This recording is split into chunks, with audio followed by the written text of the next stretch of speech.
నమస్కారం అండి గురువు గారు. నమస్కారం. అథ మంత్రపాఠః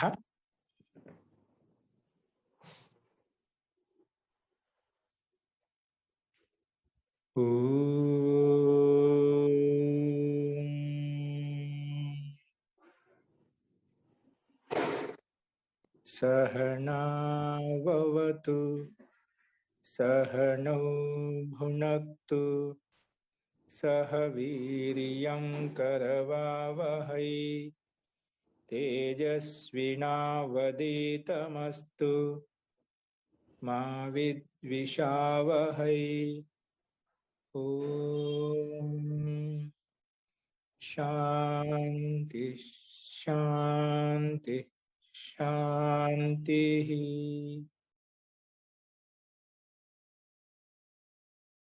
सर्वेभ्यो नमः। అందరికీ నమస్కారం అండి. నిన్న చెప్పిన పాఠంలో ఎవరికైనా సందేహాలు ఉన్నాయండి?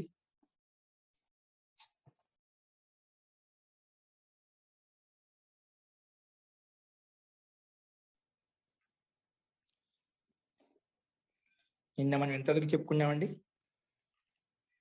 అర్థమవుతున్నాయి అందరికీ?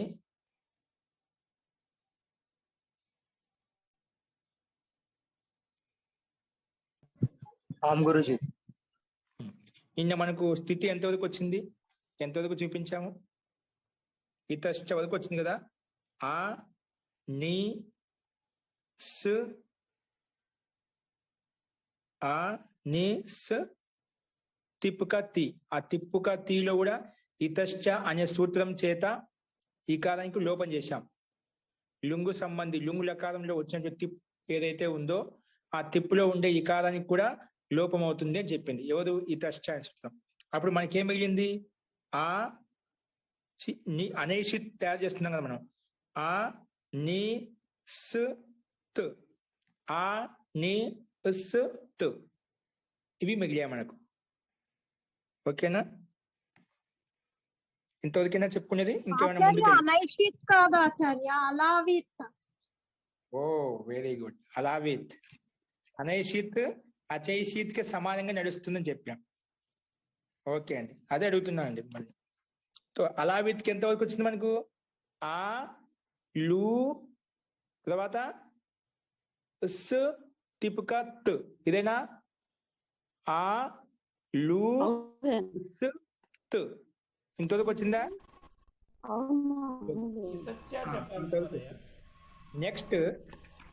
నెక్స్ట్ ఏమవుతుందంటే ఆర్ధధాతుకం శేష. ఏమంటది? ఆర్ధధాతుకం శేష. మీకు ఈరోజు పీడిఎఫ్ లో పెట్టాను చూడండి, అన్ని రాసి. అలావిత్ రూపము మొత్తం రాసి పెట్టాను, గ్రూప్ లో ఉంది, చూసుకోండి ఒకసారి. మనకి ఎంతవరకు స్థితి వచ్చిందని ఇక్కడ? ఆ లు స్ త. ఓకేనా? ఈ స్థితిలో అంగసంధి పేరు పెట్టుకున్నావా? ఇంకా పెట్టుకోలేదా మనం? అంగం అని పేరు పెట్టుకున్నావా? యస్మాత్ ప్రత్యయ విధి తదాది ప్రత్యయంగం అని చెప్పి పెట్టుకున్నావా? సరే, ఇక్కడ నేను తర్వాత పెట్టేశాను. యస్మాత్ ప్రత్యయ విధి తదాది ప్రత్యయంగం అని చెప్పి అంగసంధి పేరు పెట్టుకోవాలని ఏమొస్తుంది? అంగస్య అధికార సూత్రం. ఈ అధికారంలో ఉంది అస్మిన్ అధికారే లుంగు లంగు లింగు క్షోడుదాతు ఇది తెచ్చుకున్నాం అనుకుంటాను కదా. అట్టు వచ్చిందా? అట్టు కూడా వచ్చింది మనకు. అట్టు కాబట్టి అంత లోపం చేస్తే ఆ మిగిలింది అనుకుంటాను. ఆ లు స్ త. ఇదేనా? టీలో కూడా ఇతశ్చ లోపం అయిపోయింది కదా. టీ దాకా వచ్చింది సార్. తస్య లోపః వచ్చింది. తస్య లోపః దాకా టీ వరకు వచ్చింది అన్నప్పుడు తస్యలోప అదస్యలోప. మళ్ళా ఇప్పుడు తిప్పులో ఉండే తీ ఉంది కదా, ఆ తిప్పులో ఉండే తీకి ఇతశ్చ రాసుకోండి. ఇతశ్చ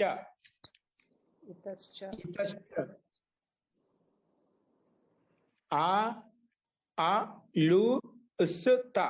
అట్టు తెచ్చుకున్న అట్లు అనుమతి లోపం చేశాం. అలంత్యం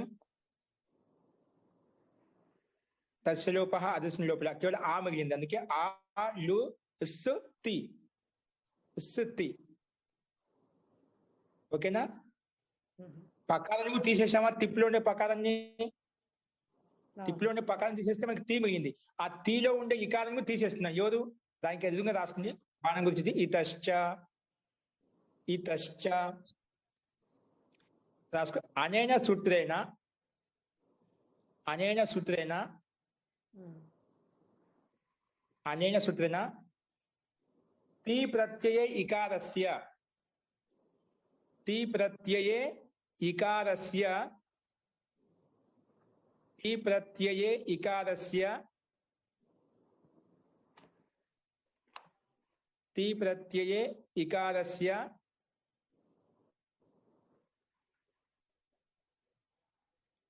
లోపః భవతి. తి ప్రత్యయే ఇకారస్య లోపః భవతి. తి ప్రత్యయే ఇకారస్య లోపః భవతి. సార్ దీనికి ఇత్ సంజ్ఞ అని చెప్పుకోరండి? దీనికి అవసరం, డైరెక్ట్ లోపం చేసింది. ఇత్ సంజ్ఞ అవసరం లేదు. ఇక్కడ ఈ సూత్రం డైరెక్ట్ గా తిప్పులో ఉండే ఇకారానికి లోపం చేయంటుంది. ఇక్కడ ఇత్ సంజ్ఞ అవసరం లేదండి. అందుకే తస్య లోపము రాదు, డైరెక్ట్ గా లోపం చేసాం. ఓకేనా? అప్పుడు ఈ వెళ్ళిపోతే ఏం వెళ్తుంది? సాత్తు మిగులుతుంది తకారం. ఓకేనా? తకార హరంత మిగిలింది. ఇప్పుడు దానికి ఎదురుగా మీకు పీడిఎఫ్ గ్రూప్ లో పెట్టాను, చూసుకోండి. బాణం గుర్తు ఇచ్చేసి ఆర్ధధాతుకం శేష ఉంది కదా, అక్కడి నుంచి కంటిన్యూ చూసుకోండి. ఇంకా రాసుకోండి, దానికి ఎదురుగా రాసుకోండి. ఆర్ధధాతుకం శేష, ఆర్ధధాతుకం శేష.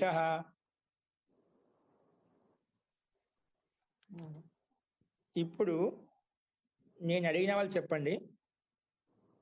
ఇక్కడ ఇక్కడ మనకేమున్నాయండి?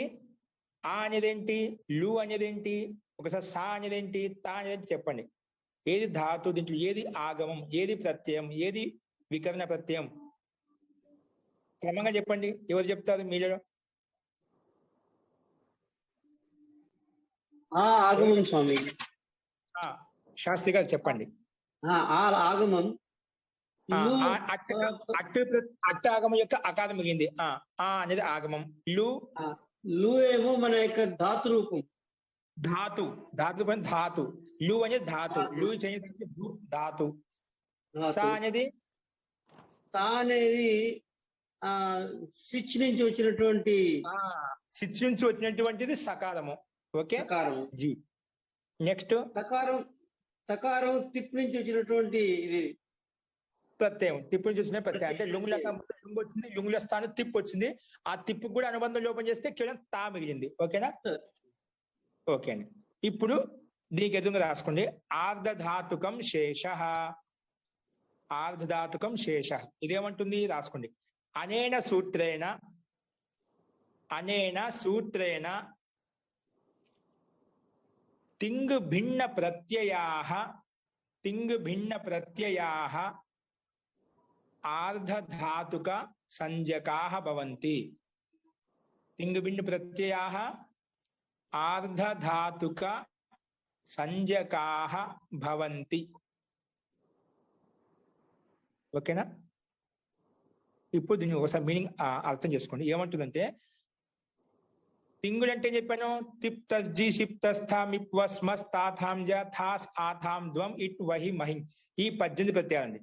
ఈ 18 ప్రత్యయాలు భిన్నమైనవి. తింగ్ భిన్నా అంటే ఈ 18 ప్రత్యయాన్ని వదిలిపెట్టి ఏ ప్రత్యయం అయితే ఉందో వాటన్నిటికీ ఆర్ధధాతుకు అని పేరు అని చెప్పింది.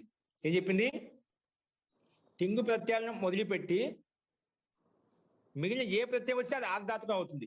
ఇక్కడ మనకు తిప్ అనేది మనకు తిప్ తస్జి ఉండే 18 ప్రత్యయాలు ఉంది కదా, కాబట్టి ఈ ప్రత్యయాన్ని వదిలిపెట్టి మిగిలిన ప్రత్యయం ఉంది, సా ఉంది, శిక్షలో ఉండే సకాలం, దానికి ఆర్ధధాతుకం పేరు వచ్చింది.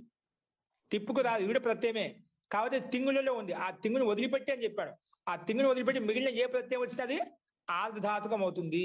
కాబట్టి ఇక్కడ శిక్షలో ఉండే సకాలము ఆర్ధధాతుకం అని పేరు వచ్చింది. అనే సూత్రేణ తింగుబిండి ప్రత్యాహ ఆర్ధధాతుక సంజ్ఞకాః భవంతి. ఈ సూత్రం చేత సకారానికి, ఎందుకంటే తింగు ప్రత్యయం కంటే భిన్నమైంది కాబట్టి 18 ప్రత్యయాలలో ఉన్నటువంటి కాకుండా పద్దెనిమిది ప్రత్యయాల్లో లేనిది కాబట్టి దీనికి సకారానికి ఆర్ధ ధాతుకు అని పేరు వచ్చింది ఈ సూత్రం ప్రకారంగా. సరే, సకారానికి ఆర్ధ ధాతుకు ఎందుకు పేరు పెట్టావు అంటే దాని కింద రాసుకోండి, బాణం గుర్తు చేసి. ఆర్ధ ధాతు కస్యేడు వలాదేహి, ఆర్ధ ధాతు కస్యేడు వలాదేహి. మీకు గ్రూపులో పెట్టాయండి, అది చూసి రాసుకోండి, తప్పులు రాసుకోదు. ఆర్ధ ధాతు లేదా పరిశిష్టం ముందు పెట్టుకోండి, పరిశిష్టమైన నేను చెప్పిన పేపర్స్ ఉన్నాయి కదా రాసుకోండి. ఆర్ధ ధాతు కస్యేడు వలాదేహి రాసుకోండి. అనేన సూత్రేణ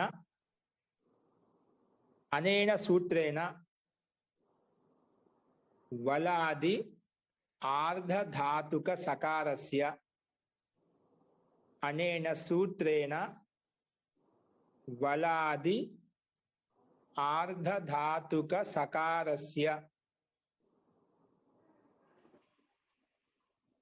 అనేన సూత్రేణ వలాది ఆర్ధ ధాతుక సకారస్య ఇట్ ఆగమః భవతి. ఇట్ ఆగమః భవతి. ఇదేమంటుంది? ఆర్ధాతుకానికే వస్తున్నాను నేను. ఆర్ధధాతుకం ఎవరికైతే పేరు పెట్టుకున్నావో అలాంటి వలాది అంటే ఆ ఆర్ధాతుకంలో వల్ ప్రత్యాహారం ఆదిలో ఉందంట. వల్ ప్రత్యాహారం అంటే హయ వరత్ నుండి మొదలుకొని వా నుండి మొదలుకొని లా వరకు ఆ వల్ ప్రత్యాహారం సకారం కూడా ఉంది. అలాంటి వల్ ప్రత్యాహారంలో ఉన్నటువంటి వల్ ప్రత్యాహారంలో ఉన్నటువంటి సకారానికి, ఏ సకారం? ఆర్ధధాతుక సకారానికి ఇట్ ఆగమః భవతి. ఇట్ ఆగమంగా వస్తుంది అంటే ఇట్ అవయవంగా వస్తుంది.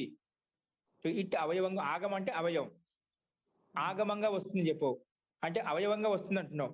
కానీ అవయవం సాకి పక్కన కూర్చోబెట్టినా అవయవంగా భావించవచ్చు, పక్కన కూర్చోబెట్టినా భావించవచ్చు, పైన కూర్చోబెట్టినా అదే విధంగా తీసుకోవచ్చు, ఎక్కడైనా తీసుకోవచ్చు. కానీ అవయవం ఎక్కడ కూర్చోబెట్టాలని? ఆగమంగా వస్తుంది అంటే అవయవంగా వస్తుంది, ఎక్కడ కూర్చోబెట్టాలి దాన్ని? దానికి నిర్ణయం కోసం ఇట్ ఆగమః కుత్ర భవతి. ఈ సూత్రం ఎందుకు వచ్చిందంటే పైన తింగుబిన్న ప్రత్యయం ఏదైతే ఉందో దానికి ఆర్ధధాతుకం పేరు పెట్టింది. తింగుబిన్న ప్రత్యయం సకారం కాబట్టి దానికి ఆర్ధధాతుకం పేరు పెట్టుకున్నాం. ఆర్ధధాతుకం పేరు పెట్టుకోవడం వల్ల ఈ సూత్రం వచ్చిందన్నమాట. ఆర్ధధాతు కస్యేడు వలాదేహి. ఎక్కడైతే ఆర్ధధాతుకం ఉందో ఆ ఆర్ధధాతుకంలో వల్ ప్రత్యాహారంలో ఉండే వర్ణం ఆదిలో ఉంటే గిన అలాంటి వల్ ఆదిలో ఉన్నటువంటి ఆర్ధధాతుక ప్రత్యయానికి నేను ఇట్ చేస్తాను, ఇట్ ఆగమంగా తీసుకొస్తాను అంటే ఇట్ అవయవంగా తీసుకొస్తాను అని ఇది వచ్చింది. కానీ ఎక్కడ కూర్చుంటుంది ఇట్ అవయవంగా తీసుకో? ఏ అవయవం? పైన పెడతావా, కింద పెడతావా, ఆ పక్కన పెడతావా?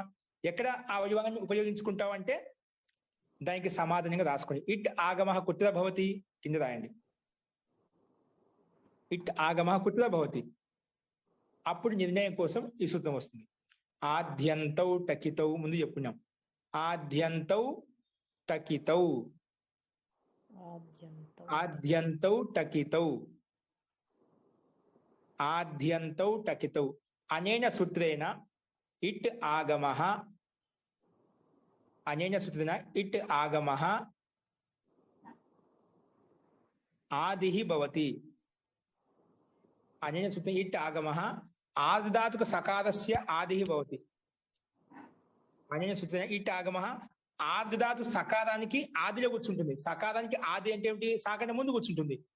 ఆర్ధధాతుక సకారస్య, ఆర్ధధాతుకు అని పేరు పెట్టినటువంటి సకారానికి ఆదిః భవతి అంటే ఆదిలో వస్తుంది అని, ఆదిలో కూర్చుంటుంది. సింపుల్ గా చెప్పాలంటే టిత్ ఆగమః సకారస్య ఆదిః భవతి. ఇంకా సింపుల్, అందుకే బ్రాకెట్లో పెట్టాను. సింపుల్ గా రాయాలంటే టిత్ ఆగమః సకారస్య ఆదిః భవతి. ఏ సకారం? శిచిక సకారం. సకారానికి ఆదిలో కూర్చుంటుంది అని చెప్పింది. టిత్ ఆగమః సకారస్య ఆదిః భవతి. ఓకే,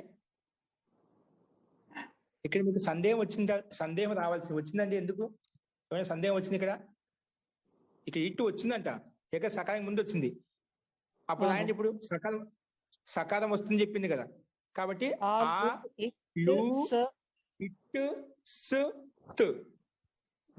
కానీ మనం అచైషీతులో అనైషీతులో అక్కడ ఇటు తెచ్చుకోలేదు కదా, అక్కడ నిషేధించాం కదా. ఇక్కడ ఎందుకు నిషేధించలేదు?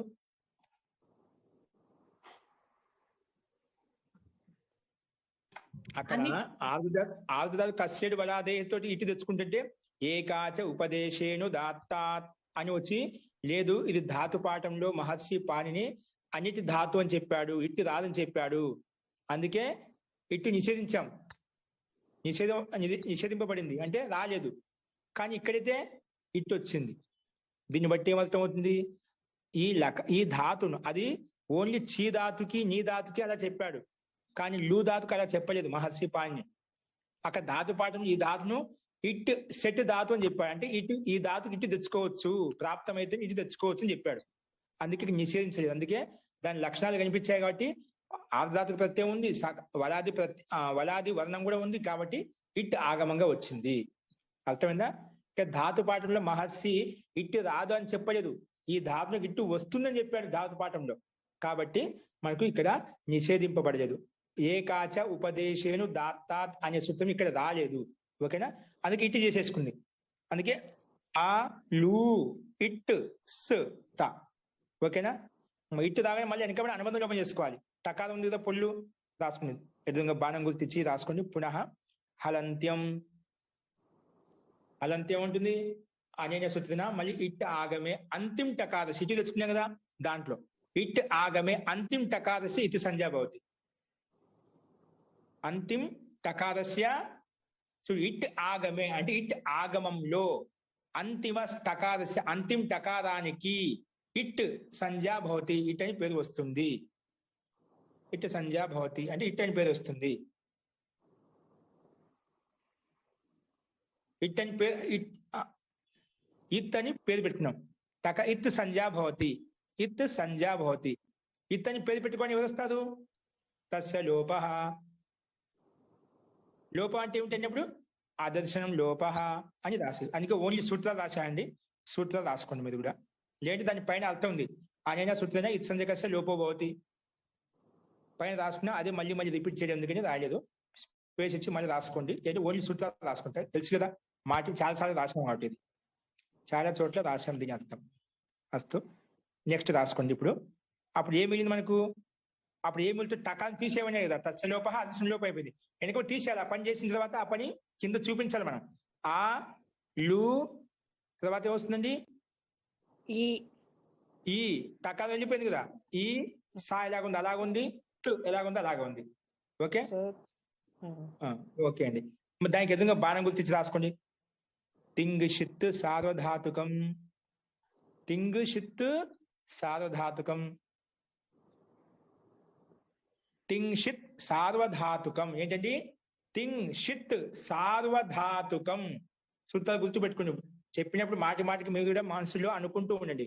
తింగ్ షిత్ సార్వధాతుకం, తింగ్ షిత్ సార్వధాతుకం. ఇప్పుడు ఒకసారి వినండి, ఇక్కడ నేను తర్వాత రాయిస్తాను. ఈ పైన సూత్రం చెప్పింది ఆర్ధధాతుకం శేష. తింగ్ ప్రత్యయాలు, తింగ్ ప్రత్యయాలు అంటే ఆ 18 ప్రత్యయాలను వదిలిపెట్టి అన్నిటికీ ఏవైతే ఉన్నాయో మొత్తానికి ఆర్ధధాతుకం అని పేరు పెట్టేసింది. ఏం పేరు పెట్టింది? ఆర్ధధాతుకం అని పేరు పెట్టింది. ఎవరికి? ఆ 18 ప్రత్యయాలను వదిలిపెట్టి. సరే, 18 ప్రత్యయాలను వదిలిపెట్టి మొత్తానికి ఆర్ధధాతుకం పేరు పెట్టావు కదా, మళ్ళీ ఆ 18 ప్రత్యయాలకి ఏమని పేరు? ఆ 18 ప్రత్యయాన్ని వదిలిపెట్టి మిగతా ఏవైతే ఉన్నాయో ఆర్ధాతుకం అని చెప్పావు. ఈ 18 ప్రత్యయానికి ఏమని పేరు అంటే ఇప్పుడు చెప్తాను. తింగ్ షిత్ సార్వధాతుకం. ఆ తింగులకు సార్వధాతుకం అని పేరు. ఆ తింగులకు అని పేరు అంట సార్వధాతుకం. అందుకే రాసుకోండి, ఇప్పుడు రాసుకోండి. అనేన సూత్రైన, అది మొత్తం తింగులకు మొత్తానికి పెడుతుందండి. ఇక్కడ మనకి ఏముంది? తిప్పులో ఉండే తకారం కంటే దానికి ఒకదానికి సార్వధాతు సంధ్య సార్వధాతుకం అని పేరు పెట్టుకుంటాం. ఇక్కడ అనేన సూత్రైన తకారస్య సార్వధాతుక సంజ్ఞా భవతి. ఇక్కడ సార్వధాతుక ఇదే కదా, సా అనేది ఆర్ధధాతుకం. సార్వధాతుకం అంటే తిప్పులో ఉండే టు, అదే కాబట్టి దానికే సార్వధాతుకం అని పేరు పెట్టుకున్నాం. అస్తు, అనేన సూత్రైన తకారస్య సార్వధాతుక సంజ్ఞా భవతి. తకారానికి ఏం పేరు పెట్టుకున్నామండి? సార్వధాతుక సంజ్ఞా భవతి. సార్వధాతుకం అని పేరు పెట్టుకున్నాం. మనకు ఆర్ధధాతుకం అని పేరు పెట్టుకోవడం వల్ల ఏం లాభం వచ్చిందండి? ఆర్ధధాతుకం అని పేరు పెట్టుకోవడం వల్ల ఏం లాభం వచ్చింది? ఏం రాలేదా?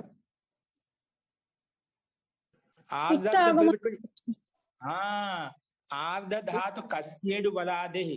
నువ్వు ఎవరికైతే ఆర్ధధాతుకు అని పేరు పెట్టుకున్నావో ఆ ఆర్ధధాతుకానికి ఇట్ ఆగమంగా వస్తుంది. ఇట్ ఆగం అంటే ఇట్ అవయవంగా వస్తుంది. సారీ, నువ్వు ఎవరికైతే ఆర్ధధాతుకు అని పేరు పెట్టుకున్నావో ఆ ఆర్ధధాతుకానికి ఇట్ ఆగమంగా వస్తుంది. ఇట్ ఏమొస్తుంది? ఆగమంగా. ఆగం అంటే చెప్పిన అవయవం. ఆర్ధధాతుకానికి అవయవంగా వస్తుంది, అవయవానికి ఒక భాగంగా వస్తుంది. ఆర్ధధాతుక ప్రత్యయానికి ఒక భాగంగా వస్తుంది, ఒక అవయవంగా వస్తుంది. దాన్ని ఆగమం అని చెప్పాం. అందుకే నువ్వు ఎవరికైతే ఆర్ధధాతుకం పేరు పెట్టుకున్నావో దానికి ఏమొస్తుంది? ఇట్ ఆగమంగా వస్తుంది. దీన్ని అవయవం అనుకుంటే ఆగమం అంటున్నాను. ఓకే, ఆగమంగా వస్తుంది అని చెప్పింది. ఇది ఆర్ధధాతుకం పేరు పెట్టుకున్న లాభం. ఇక తింగ్ స్థితి సార్వధాతుకం పేరు పెట్టుకున్నావు, ఎవరికి? తకారానికి పెట్టుకున్నావు. దీనివల్ల లాభం ఏంటి? తింగ్ స్థితి సార్వధాతుకం అనే సూచన తకారస్య సార్వధాతుక సంజ్ఞా భవతి అని చెప్పాం. అంటే సార్వధాతుకం పేరు పెట్టుకుంది. పేరు పెట్టుకున్న దాని ఉపయోగం ఏంటి? రాసుకుందని పక్కన ఏమొస్తుందండి దానికి. ఇప్పుడు దీని తాత్పర్యం అర్థమైందా? ఈ 18 ప్రత్యయాలకు సార్వధాతుకం పేరు పెట్టింది. ఆ 18 ప్రత్యయాలు ఈ తిప్పుగా తీ కూడా ఉంది కాబట్టి దాని గురించి ఇక్కడ సార్వధాతుకం పేరు వచ్చింది. ఓకే, సార్వధాతుక సంజ్ఞ పేరు పెట్టి ఎలా వచ్చింది రాసుకోండి. అప్రిక్త ఏకాల్ ప్రత్యయ. అప్రిక్త ఏకాల్ ప్రత్యయ. అపృక్త అపృక్త అపృక్త ఏకాల్ ప్రత్యయ. అపృక్త ఏకాల్ ప్రత్యయ. అపృక్త ఏకాల్ ప్రత్యయ. ఇదేమంటుంది? నువ్వు ఎవరికైతే సార్వధాతుకం పేరు పెట్టుకున్నావో ఆ సార్వధాతుకం అనేది ఏకాల్ ప్రత్యయ అంటే ఒకటే అల్లు ఉంది. దాంట్లో ఏముందంట? ఒకే అల్లు ఉంది. అంటే అల్లు వలన ఒకటే ఉంది, ఒంటరిగా ఉంది, అసహాయంగా ఉంది. దానికి తోడుగా అచ్చులు లేవు, పక్కన వెంజనాలు లేవు, అన్ని అనుబంధం. మామూలుగా తిప్పు అనమాట. తిప్పులో పకారం వెళ్ళిపోయింది, తీ ఉందనుకుంటే తీలో ఉండే ఈ కారం వెళ్ళిపోయింది. అందుకని ఏ కళ్ళు ప్రత్యయ అంటే అల్లు అంటే ఆ ఈ ఊళ్ళో ఉండే ఆ కాలం మొదలుకొని లాస్ట్ లా వరకు ఉండే ప్రత్యాహారం తీసుకోవాలి. అంటే అల్ ప్రత్యాహారంలో ఈ తకారం కూడా ఉంది. అల్ ప్రత్యాహారంలో ఈ తకారం కూడా ఉంది. అంటే ఏక అల్ ప్రత్యయ, ఒకే అల్ ప్రత్యయం ఉంది. అంటే ఏక అల్ అంటే ఒంటరిగా అసహాయంగా ఉంది ఇక్కడ. అలాంటి అసహాయమైనటువంటి సార్వధాతుకానికి అప్రిక్తం అని పేరు. అసహాయమైనటువంటి సార్వధాతుకం. ఇక్కడ మనకు తాకి సార్వధాతుకం పేరు పెట్టుకున్నాం కదా, అలాంటి సార్వధాతుకం పేరు పెట్టుకునే తకారానికి ఇది వచ్చి అలాంటి అసహాయమైనటువంటి సార్వధాతులకు ఏమని పేరు? అప్రిక్తం అని పేరు. ఏ పేరు పెట్టిందండి? అప్రిక్త సంజ్ఞా భవతి. ఓకేనా, రాసుకోండి. అనేన సూత్రేణ, ఈ సూత్రం చేత ఏకాల్ ప్రత్యయ. ఏకాల్ ప్రత్యయ ఎవరు ఇక్కడ? తకారం. ఏకాల్ ప్రత్యయ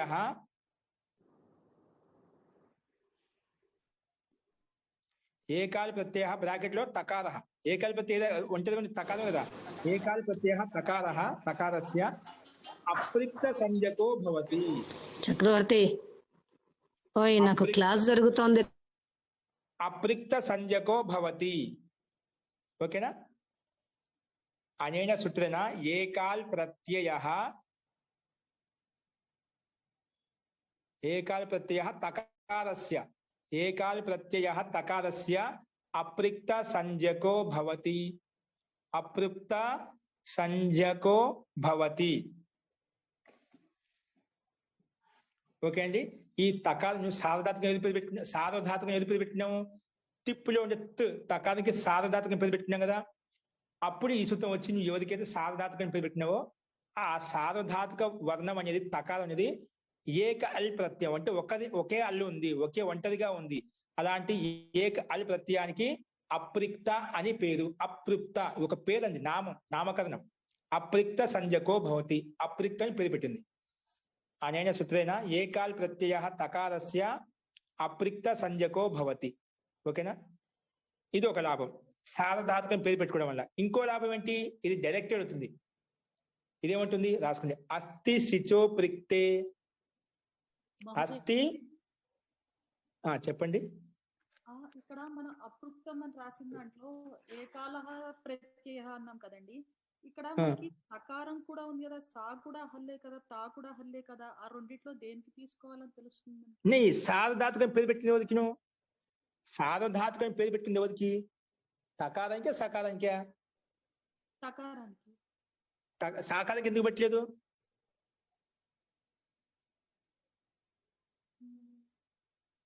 ఎవరు చెప్తారు సకారమే సమాధానం? సకారమే లకారం. సుప్పు అండి అవి ఆ? అవి సుప్పు కాబట్టి పెట్టరు.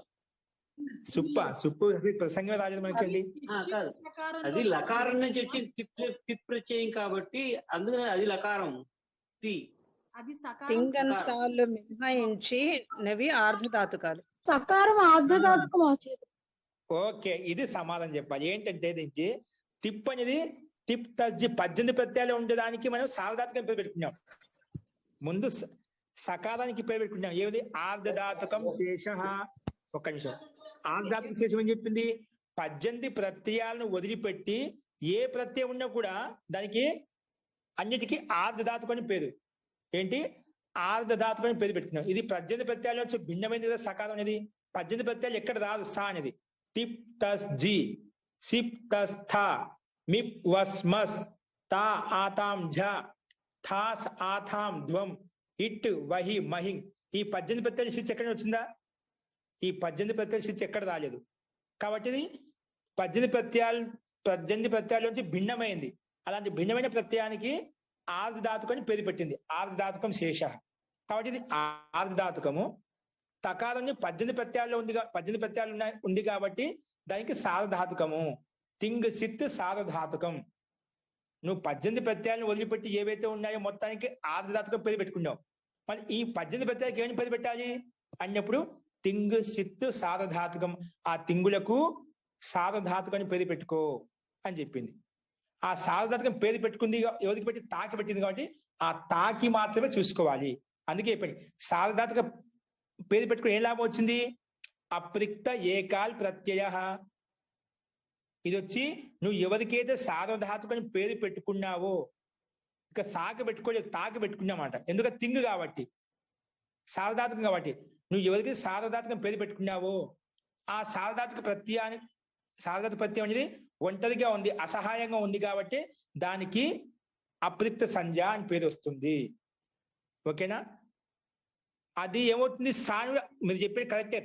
ఇది కూడా పొల్లు ఉంది, ఇది కూడా పొల్లు ఉంది, ఒంటరిగా ఉంది, అసహాయంగా ఉంది. కానీ అది ఆర్ధధాతుకం. ఏంటండి? అది ఆర్ధధాతుకం. సా అనేది ఆర్ధధాతుకం. ఇదేమో తు అనేది సార్వధాతుకము. సకాలం అనేది ఆర్ధధాతుకం. ఈ రెండుకి తేడా ఇదే అన్నమాట. ఇది తిప్పుల్లో ఉంది, తింగులలో ఉంది. ఇది తింగు ప్రత్యయాలతో భిన్నమైంది కాబట్టి ఆర్ధధాతుకం అని పేరు. అలాంటి సార్వధాతుకం పేరు పెట్టినటువంటి తకారానికి మాత్రమే ఇది అప్రిక్త సంజ్ఞ అని పేరు పెడుతుంది. నీలిమ గారు ఇప్పుడు కొంచెం అర్థమైందా? నీలిమ గారు జీ ఇప్పుడు అందరికి అర్థమైందండి? అర్థమైంది మహోదయ. అదే సార్వధాతుకానికి మంది పేరు పెట్టుకుని లాభం వచ్చింది. ఆర్ధధాతుకం పేరు పెట్టుకుని దానివల్ల లాభం ఏంటి అడిగా. అందుకే ఆర్ధధాతుకం పేరు పెట్టుకుని ఇటు ఆగమంగా వచ్చింది. ఇక సార్వధాతుకం పేరు పెట్టుకుని ఏం లాభం వచ్చిందంటే ఇది వచ్చిందన్నమాట. అప్రిక్త ఏకాల్ ప్రత్యయ. నువ్వు సార్వధాతుకం పేరు పెట్టుకోవడం వల్ల తకారానికి అప్రిక్త సంజ్ఞని పేరు పెట్టుకున్నాం. ఇది దీని లాభం. కాబట్టి మనకు సందేహం రాదు. సార్వధాతుకం పేరు పెట్టి తకారానికే పెట్టుకున్నాం కాబట్టి ఆ తకారానికే మనం చూసుకుంటాం. ఆ తకారంలో ఒంటరిగా ఉండే అదే కాబట్టి ఏకాల్ ప్రత్యయ తకారస్య అని చెప్పి. అందుకే ఏకాల్ ప్రత్యయ తకారస్య అప్రిక్త సంజ్ఞకో భవతి రాయించండి మీకు. అనేన సూత్రేణ ఏకాల్ ప్రత్యయ తకారస్య అప్రిక్త సంజ్ఞకో భవతి. తకారస్య స్పష్టంగా చెప్పినప్పుడు మన సకారానికి కూడా అనే ఆలోచన రాదు. ఓకేనా? ఓకే. ఇంకో లాభం వచ్చింది సార్వధాతుకం పేరు పెట్టుకోవడం వల్ల అంటే రాసుకోండి. అస్థి శిచోప్రిక్తే. అస్థి శిచోప్రిక్తే. అస్థి శిచోప్రిక్తే. స్పష్టమైందండి అందరికీ? అర్థంగానే మళ్ళీ ఒకసారి అడగండి. ఇది ఒక్క సూత్రం బాగా పట్టుకుని చాలండి. మనకు లేట్ అయినా పర్వాలేదు. ఎందుకంటే అందరికి ఒకేసారి అర్థం కావు ఇవి.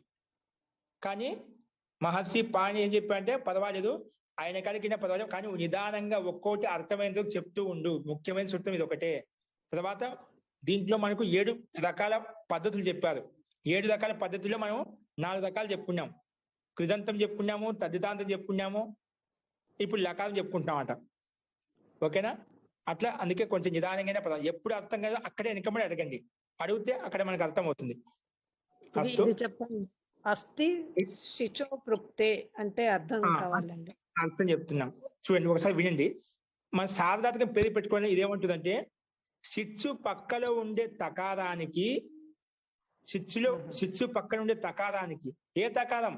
అప్రిక్త తకారానికి ఈట్ ఆగమంగా వస్తుంది అని చెప్పింది. ఏంటి? ఒకవేళ శిచ్చు పక్కల అప్రిక్తం అని పేరు పెట్టినటువంటి తకారం ఉంటే గిన దానికి నేను ఈట్ ఆగమంగా తీసుకొస్తాను. ఇట్ కాదు, ఈట్. అది ముందు వచ్చి ఇట్, ఇదేమో ఈట్ అంటుంది. ఒకవేళ శిచ్చు పక్కన ఉండే తకారం, ఎటువంటి తకారం? సార్వధాతుక తకారం ఉంటే అలాంటి సార్వధాతుక తకారానికి ఈట్ ఆగమంగా వస్తుంది, ఈట్ వస్తుంది అని చెప్పింది. స్పష్టమైన సూత్రం ఏముంటుంది? ఇప్పుడు స్ అనేది శిచ్చు నుండి వచ్చింది కదా, స్ అనేది శిచ్చు నుండి వచ్చింది కాబట్టి స. ఆ శిచ్చు పక్కనే ఉంది తా ఉంది. ఆ తకారానికి సార్వధాతుకం పేరు పెట్టుకున్నామా? పెట్టుకున్నాం. ఎవరు పెట్టారు? తింగ్ షిత్ సార్వధాతుకం అనే సూత్రం వచ్చేసి తకారానికి సార్వధాతుకం పేరు పెట్టింది. కాబట్టి ఇది శిచ్చు పక్కన ఉంది కాబట్టి, శిచ్చు పక్కన తకారం ఉంది, ఆ తకారము సార్వధాతుకం కూడా కాబట్టి ఆ తకారానికి ఇట్ ఆగమంగా వస్తుంది. ఈట్ ఆగమంగా వస్తుంది అని చెప్పింది. దీని లక్షణం కనిపించాయి కాబట్టి ఈట్ ఆగమంగా వస్తుంది అన్నమాట.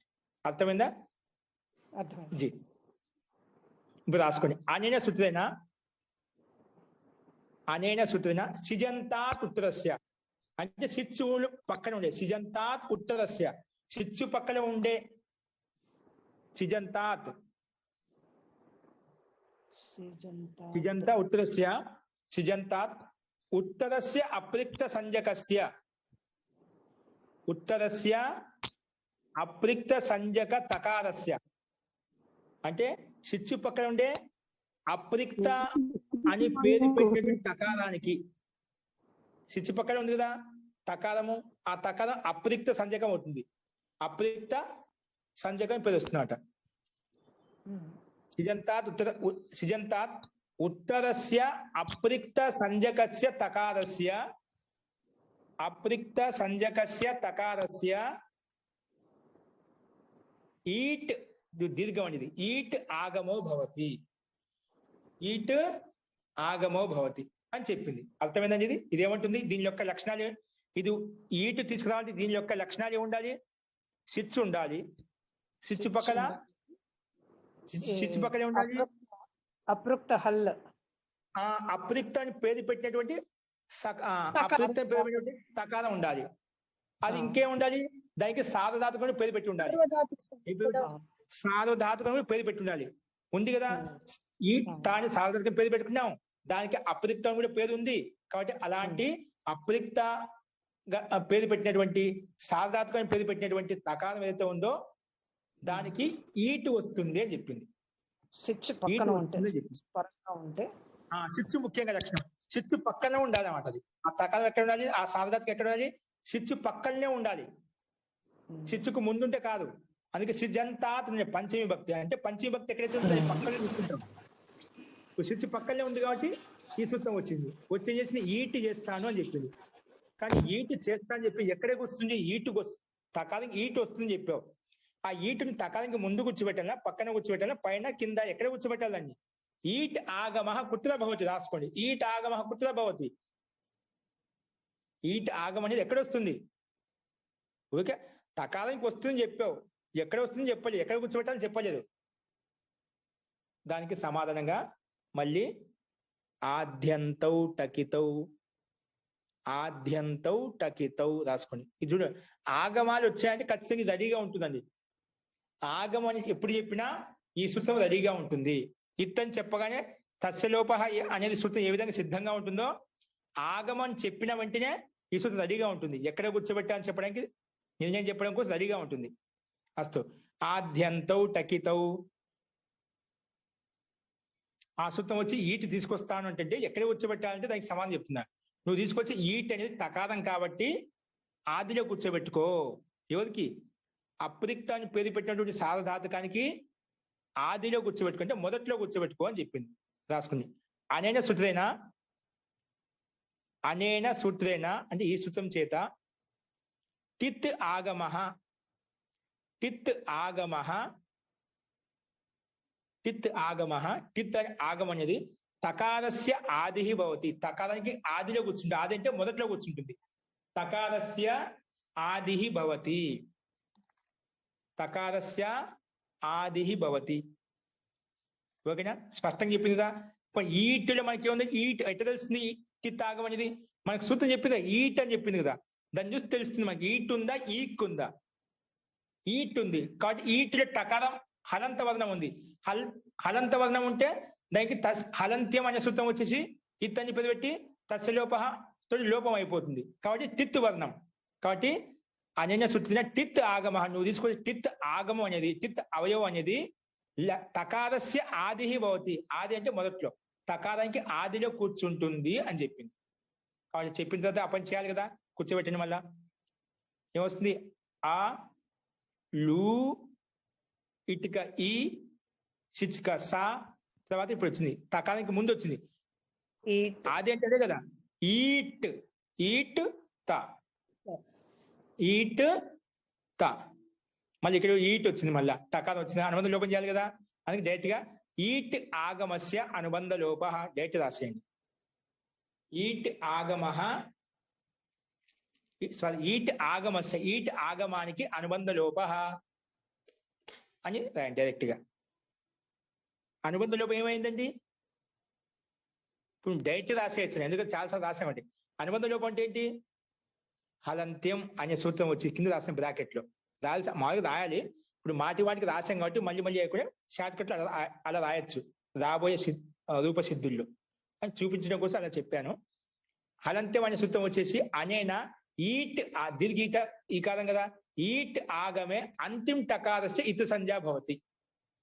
ఇది వచ్చి హలంత్యం అనే సూత్రం వచ్చి ఈటిలో ఉండే టకారానికి అంతిమ టకారానికి ఇత్ అని పేరు పెట్టిపోయింది. ఇత్ అని పేరు పెట్టగానే ఎవరు వస్తారు? తస్య లోప వచ్చేసి అనేనా ఇత్ సంజ్ఞకస్య లోప భవతి. లోపం అంటే ఏమిటి అన్నప్పుడు అదర్శనం లోప అనేనా అదర్శనస్య లోప సంజ్ఞా భవతి. ఓకేనా? రాసుకోండి. ఈట్ ఆగమస్య అనుబంధ లోప. ఇది హలంత్యం తస్య లోప అదర్శన లోప రాయకుండా డైరెక్ట్ గా రాయొచ్చు ఈట్ ఆగమస్య అనుబంధ లోప. ఓకేనా?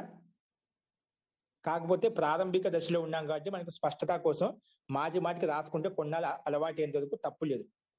ఓకే, కొంచెం 2 నిమిషాలు ఎక్కువ తీసుకుంటుంది, ఇబ్బంది లేదు, కానీ అలవాటు పడిపోతాం. కానీ ఈటి ఆగమానికి అనుబంధ లోపం చేసామని చెప్పామనుకోండి, ఈటికి ఏ అనుబంధ లోపం ఎలా అయింది, ఎవరు చేశారంటే ఏం చెప్తాం?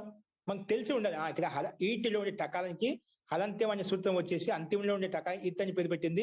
ఇత్తని పేరు పెట్టగానే తస్య లోప వచ్చేసి దాన్ని లోపం చేసింది.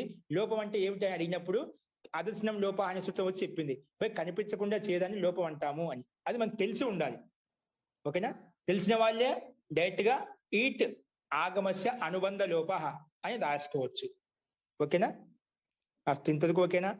అప్పుడు ఈటిలో టకాన్ని తీసేస్తే ఏమిగింది? ఆ లు ఇటుక ఈ చిచ్క స్ తర్వాత ఈటుక ఈ మిగిలింది త్.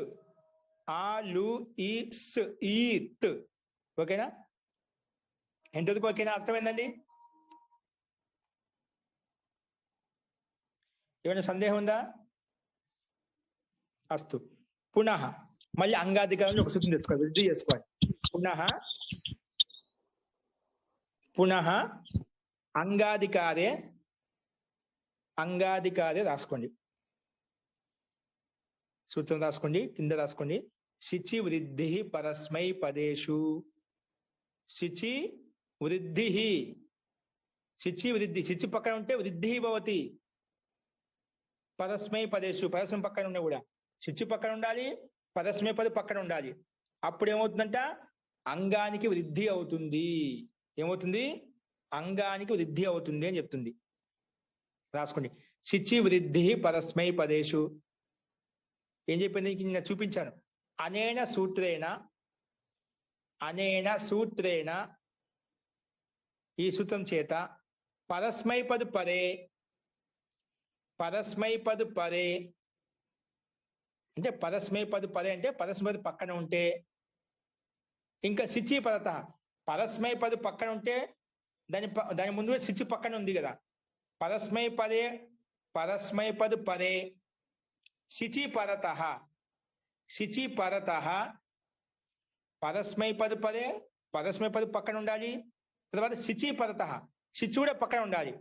అట్లా శిచి పక్కన ఉన్నటువంటి పరస్మైపది పక్కన ఉన్నటువంటి ఏదైతే అంగం ఉందో ఆ అంగానికి ఇది ఏం చేస్తుంది? వృద్ధి చేస్తుంది. రాసుకోండి. అనేన సూచన పరస్మైపది పరే శిచి పరత ఇగంతస్య అంగస్య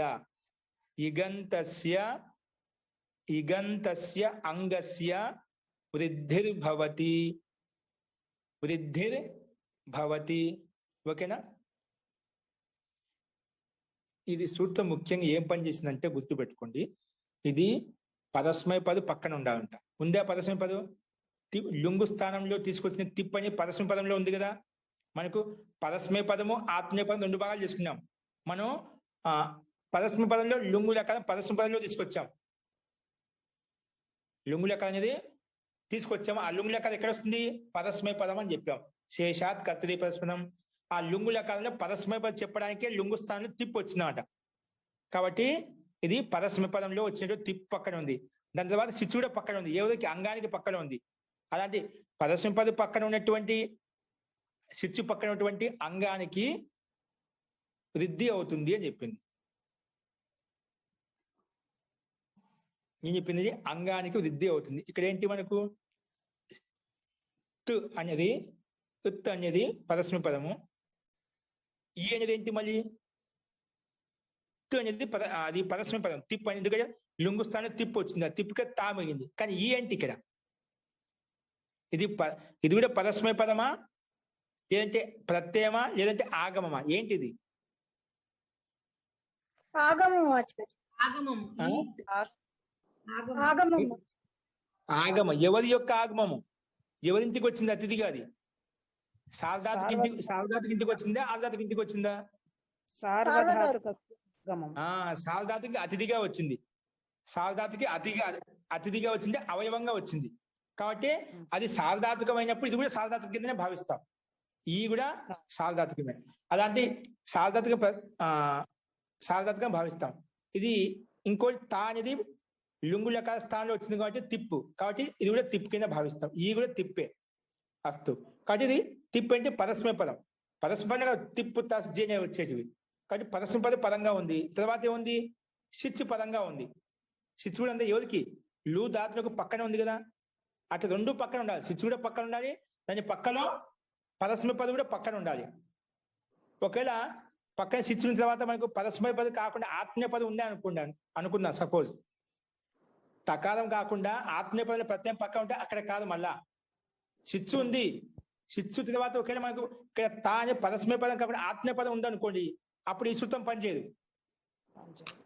అందుకే స్పష్టంగా చెప్పాను. శిచ్చు ఉండాలి.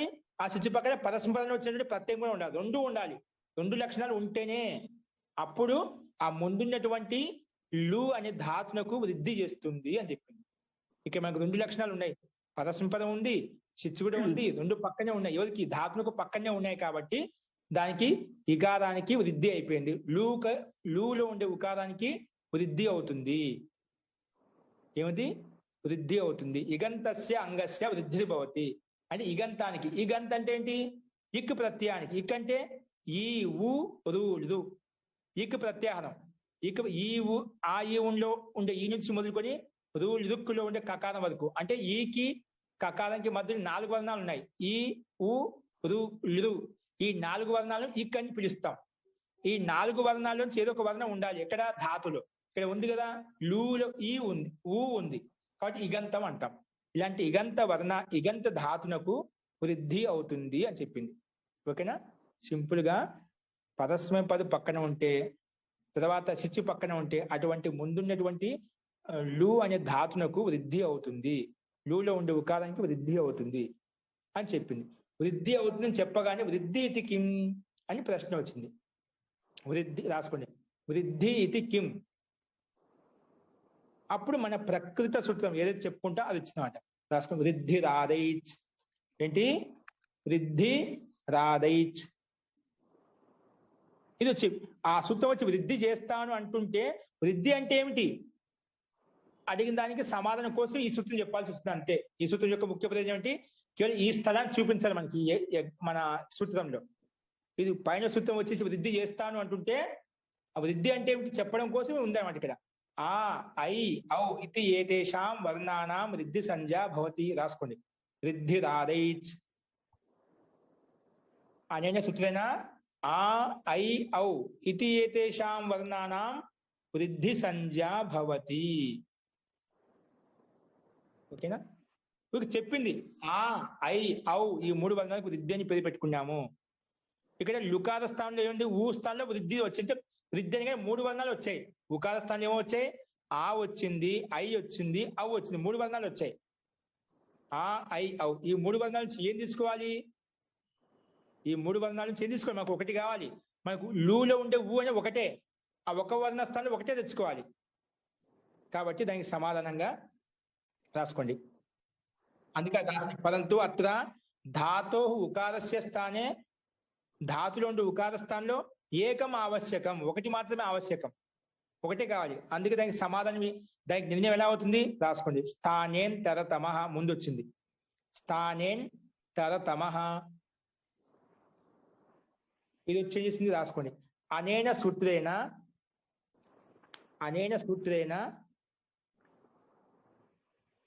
అంతరతమః ఆదేశః భవతి. స్థానే అంతరతమః ఆదేశః భవతి.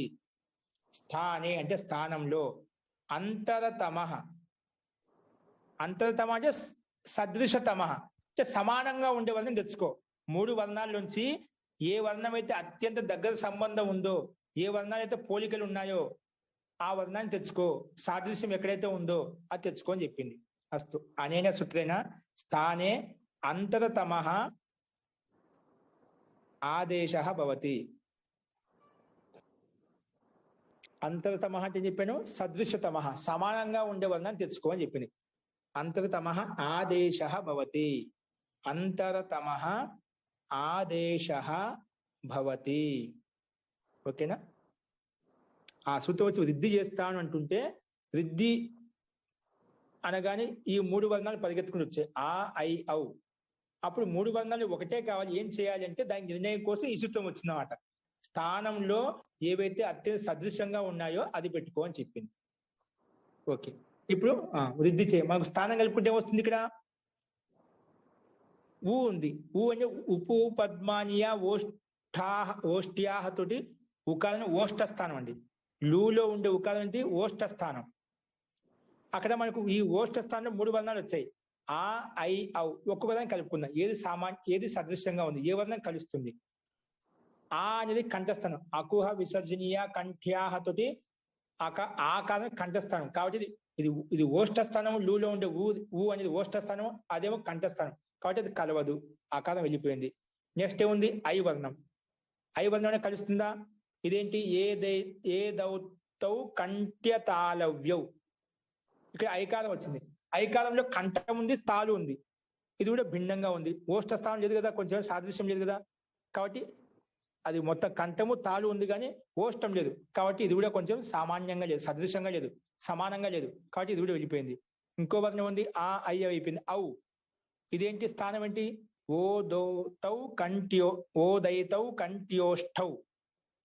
ఈ ఓకారాన్ని అవకారం ఆ ఐ ఔ ఈ అవకారాన్ని ఉచ్చరించాలి అంటే, పలకాలి అంటే ఓష్ట స్థానం ఉంది ఇక్కడ. కంఠంతో పాటు కొంచెం ఓష్ట స్థానం వచ్చింది.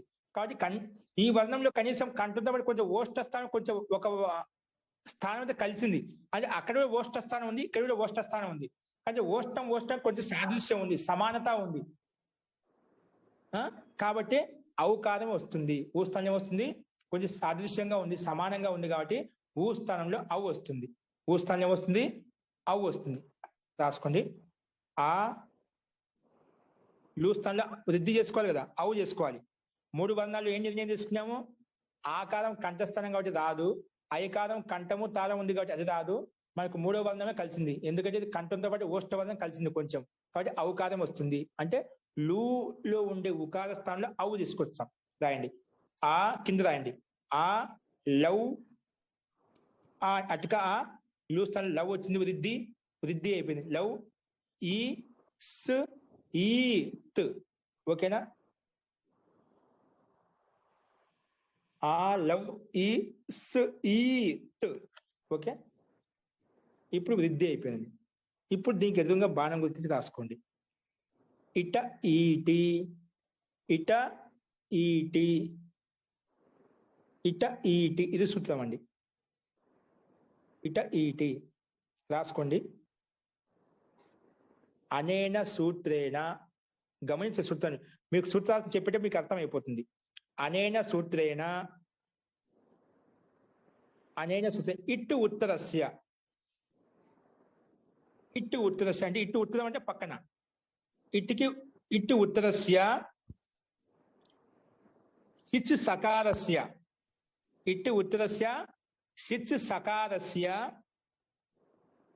సిచ్ సకారస్య ఈటి పరతః, ఈటి ఈటి పరతః, ఈటి పరతః లోపః భవతి, ఈటి పరతః లోపః భవతి. ఇట్టు ఉత్తరస్య సిచ్ సకారస్య ఈటి, ఈ దీర్ఘం ఈటి పరతః లోపః భవతి. ఇది ఏమంటుందంటే ఒకసారి గమనించాలి, వినండి. ఇది ఏమంటుందంటే ఇట్టు పక్కల ఉండేటువంటి సిచ్చు సకారానికి ఒకవేళ ఈటు పక్కన ఉంటే దానికి లోపం చేస్తాను. ఏంటి ఏ లక్షణాలంట? ముందు ఇట్టు ఉండాలంట, దాని పక్కన సిచ్చుక సకారం ఉండాలంట, మళ్ళా దాని పక్కన ఈటు ఉండాలంట. అప్పుడు ఆ మధ్యలో ఉండే ఇటుకి ఈటికి మధ్యలో ఉండే సకారాన్ని లోపం చేస్తుంది. మనకు ముందు ఇట్టుకి ఈటికి మధ్య సకారం ఉంది ఇక్కడ, ఉంది. ఉందా లేదా? ఇక్కడ లేదు, అసలుకి లేదు కదా. ఇటుకి ఈటికి సకారం ఉంది. రెండు ఇట్లే కదండి. ఇక్కడ ఇట్టుకి ఈటు ఉండాలంటున్నారు, ఇక్కడ పక్కన లేవు కదా, రెండు ఈ ఉన్నాయి కదా. అవును, మధ్యలో సకారం ఉంది. మధ్య సకాలం ఉంది. ఇటు పక్కల శిచ్క సకాలం ఉండాలి, ఆ సకాలం పక్కన ఈటు ఉండాలి. ఉండే రెండు ఉన్నది, ఉన్నాయి. ఉంది కదా, ఉంది. ముందేమో ఆ సకాలం ఇటు తెచ్చుకున్నాం, తర్వాత ఈటు తెచ్చుకున్నాం. ఇటుకి ఈటికి మధ్య సకాలం ఉంది, అట్లా ఇటుకి ఈటికి మధ్యలో ఉండే సకాలాన్ని ఈ లోపం చేస్తుంది. ఈ సూత్రం ఎల్లప్పుడూ ఇదే పని చేస్తుంది. ఇటుకి ఈటికి మధ్యలో ఎప్పుడు సకాలం వచ్చినా ఇదే సూత్రం వస్తుంది, గుర్తుపెట్టుకోండి. ఇటుకి ఈటికి, ఇట్టు ఈట్ కి మధ్యలో ఎప్పుడు సకాలం వచ్చినా ఇది వచ్చేస్తుంది, ఆ సకాలానికి లోపం చేసేస్తుంది. కాబట్టి లోపం అయిపోయింది. డైరెక్ట్ గా లోపం చేసి ఇట్టని పై పెట్టాల్సిన అవసరం లేదు. ఇటుకి ఈటికి మధ్యలో ఉండే సకాలానికి లోపం అవుతుంది అని చెప్పింది. అందుకే అదే విధంగా రాయించాను. ఇట్టు ఉత్తరస్య, ఇట్టుకి ఉత్తరంగా ఉండేటువంటి ఏది సిచ్ సకారానికి, సిచ్ సకారస్య అంటే సిచ్ సకారానికి ఈటి పరతః, ఈటి పక్కన ఉంటే లోపః భవతి, లోపం అవుతుంది. అందుకే లోపం అవుతుంది చెప్పింది కదా. అంటే లోపం ఏం చేయాలి? ఆదర్శనం లోపః కనిపించకుండా చేయాలి. చేయండి, కనిపించకుండా చేయండి. కనిపించకుండా చేస్తే ఏం మిగులుతుంది మనకు? ఏం మిగులుతుంది? రాయండి. ఆ లవ్, ఆ లవ్ ఈ సకాలం మధ్య వెళ్ళిపోయింది, లోపం చేసేసాను, కనిపించకుండా చేసేసాను అక్కడి నుంచి. అదే మిగిలింది కదా. ఓకేనా? ఆ లవ్ ఈ ఇది మిగిలింది. ఓకేనా? ఇప్పుడు దానికి విధంగా బాగా గుర్తించి రాసుకోండి. ఈకి మధ్యలో ఉండే సకాలం వెళ్ళిపోయింది. అప్పుడు రాసుకో, దానికి విధంగా రాసుకోండి. తుల్యాస్య ప్రయత్నం సవర్ణం, తుల్యాస్య ప్రయత్నం తుల్యాస్య ప్రయత్నం సవర్ణం.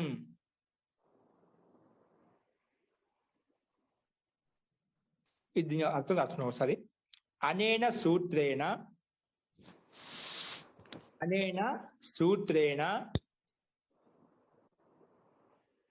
తుల్య ప్రయత్న వర్ణాః, తుల్య ప్రయత్న వర్ణాః తుల్య ప్రయత్న వర్ణాః పరస్పరం ఒకదానికొకటి పరస్పరం సవర్ణ సంజ్ఞకాః భవంతి. పరస్పరం సవర్ణ సంజ్ఞకాః భవంతి. పరస్పరం సవర్ణ సంజ్ఞకాః భవంతి. పరస్పరం సవర్ణ సంజ్ఞకాః భవంతి. ఒకసారి చెప్తాం ఇది ఏమంటుందో సూత్రం. ఇదేమంటుందంటే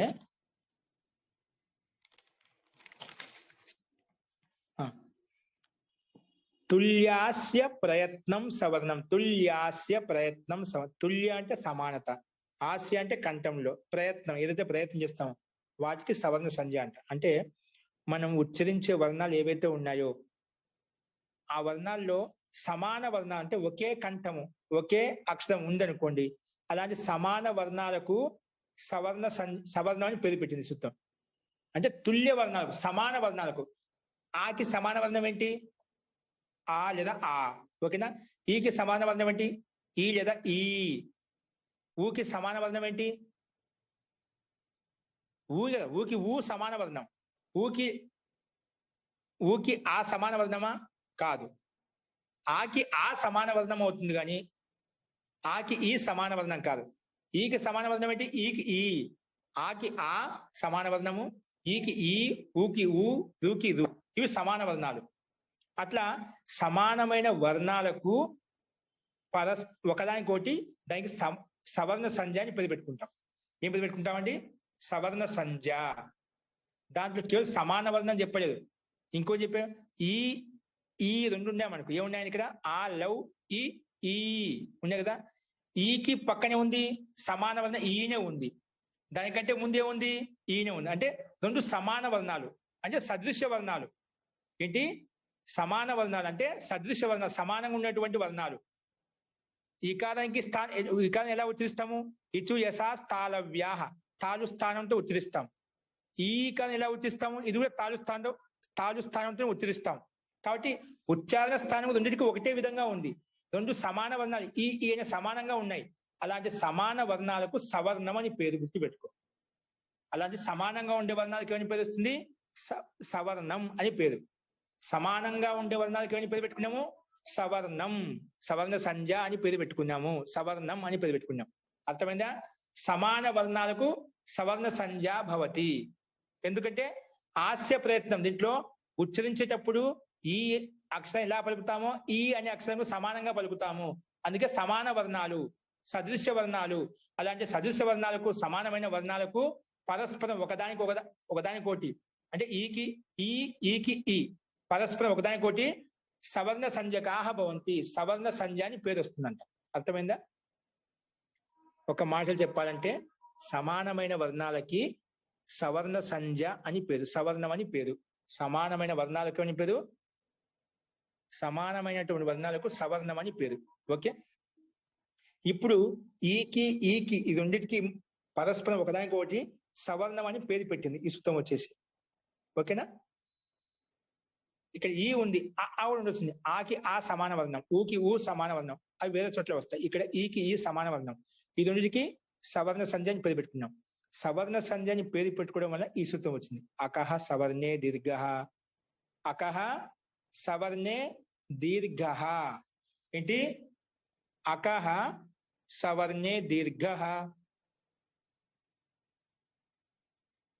ఓకేనా? అకహ సవర్ణే దీర్ఘ. ఇది వచ్చి నువ్వు ఎవరికైతే సవర్ణం అని పేరు పెట్టావో, సవర్ణం అని ఎవరికి పేరు పెట్టావండి? సవర్ణం అని ఎవరికి పేరు పెట్టాము? సవర్ణం అని ఎవరికి పేరు పెట్టాము? ఈకారానికి ఈకారానికి ఆ రెండింటికి సవర్ణం అని పేరు పెట్టాం.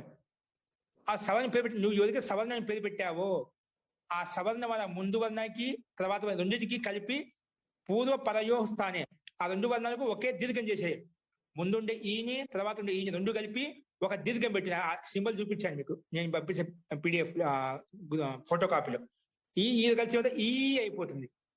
ఏమైపోతుంది, ముందున్నటువంటి ఈ వర్ణాన్ని తర్వాత ఉండే ఈ వర్ణం రెండు కలిసి ఏమైతే ఒకటే దీర్ఘం అయిపోతుంది.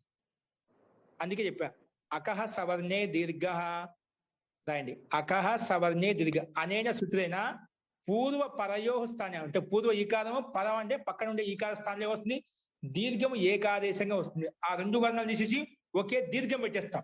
ఏం పెట్టేస్తాము, ఒకే దీర్ఘం ఈ పెట్టేస్తాం. అంటే రెండు వర్ణాలు తీసేసి ఒకే వర్ణం పెట్టేస్తాం ఈ. ఓకేనా, రాయండి. అకహ సవర్ణే దీర్ఘ, అకహ సవర్ణే దీర్ఘ అనేన సూత్రేణ, ఈ సూత్రం చేత పూర్వ పరయో స్థానం. పూర్వ పరయో స్థానం అంటే ఏమిటి, పూర్వంలో ఉండే ఇట్, పరం అంటే పక్కన ఉండే ఈట్, ఆ ఈకారం. పూర్వ పరయో స్థానే అంటే ఈ రెండింటి స్థానంలో దీర్ఘ ఏక ఆదేశం, ఆ రెండింటి ఒకటి ఏకం ఆదేశంగా వస్తుంది, ఒకటి ఆదేశంగా వస్తుంది. ఆ రెండు వర్ణాలు పోయి ఏకాదేశ అంటే ఒకటి ఆదేశంగా వస్తుంది. ఒకటి ఏమొచ్చింది, ఈ ఆదేశంగా వస్తుందంట. ఏకః ఆదేశః భవతి. ఏకః కిం భవతి, ఆదేశంగా అంటే ఈ కలిసి ఈ అయిపోయినాయి. అకహ సవర్ణ దీర్ఘ దీనివల్ల వచ్చిందండి. అకహ సవర్ణ దీర్ఘం అంటే సమాన అచ్చులు పదం బాగున్నప్పుడు దీర్ఘము ఏకాదేశం అగును. అందుకే ఈ కలిసి అయిపోయినాయి, దీర్ఘం అయిపోయింది. పూర్వ పరయోస్థానే దీర్ఘ ఏకాదేశ భవతి. పూర్వ పరయోస్థానే దీర్ఘ ఏకాదేశ భవతి. ఓకే, దీర్ఘం అవుతుంది అని చెప్పింది. కానీ ఇక్కడ ఒక సమస్య వచ్చింది. ఓకేనా, కొంచెం ఇది పక్కన పెట్టండి, ఈ సూత్రాన్ని పక్కన పెట్టండి. ఇక్కడ బాగా వినండి, ఇది వార్తికం వచ్చింది. మహర్షి కాత్యాయని ఇక్కడ వచ్చిన మధ్యలో. మహర్షి కాత్యాయని ఏమంటున్నారంటే, నువ్వు ఇటికి ఈటికి మధ్యలో ఉండే సకాలని లోపం చేసావు కదా, ఎక్కడ చేసావంటే ఏ సూత్రం చేసాము, ఇటికి ఈటికి మధ్యలో ఉండే సకాలని లోపం చేశాం కదా, ఏ సూత్రం లోపం చేసింది,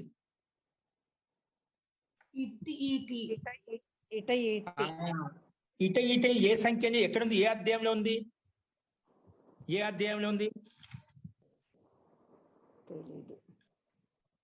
ఏ అధ్యాయం ఉంది, 8వ అధ్యాయము 2వ పాదము 28వ సూత్రం. ఎక్కడుంది అనేది, ఎక్కడుంది, 8వ అధ్యాయం అంట, 2వ పాదం అంటే 28వ సూత్రం. సంఖ్య గుర్తుపెట్టుకోండి. ఎన్నో అధ్యాయము చెప్పండి, ఎన్నో అధ్యాయము, 8వ అధ్యాయము 8వ అధ్యాయం 2వ పాదం, 2వ పాదం, ఎన్నో సూత్రము, 28వ సూత్రం. 28వ సూత్రం. ఇది ముందు సకాలానికి లోపం చేసింది. తర్వాత అకహ సవర్ణే దీర్ఘ అనేది ఏ సూత్రం అండి, ఎన్నో సంఖ్య అది, అది ఏ అధ్యాయంలో ఉంది, ఏ అధ్యాయం ఉంది, 1 6వ అధ్యాయము 6వ అధ్యాయం 1వ పాదం 97వ సూత్రం. 6వ అధ్యాయము 1వ పాదము 97వ సూత్రం. అంటే ముందు ఎవరున్నారు, ముందు అకహ సవర్ణ దీర్ఘ, అకహ సవర్ణ దీర్ఘ ఉంది కదా, అకహ సవర్ణ దీర్ఘ ఉంది. కానీ ఇట ఈకి మధ్యలో ఉండే సకానికి లోపం చేసింది ఎవరు, 8వ అధ్యాయం. కానీ 8వ అధ్యాయం చేసింది కదా.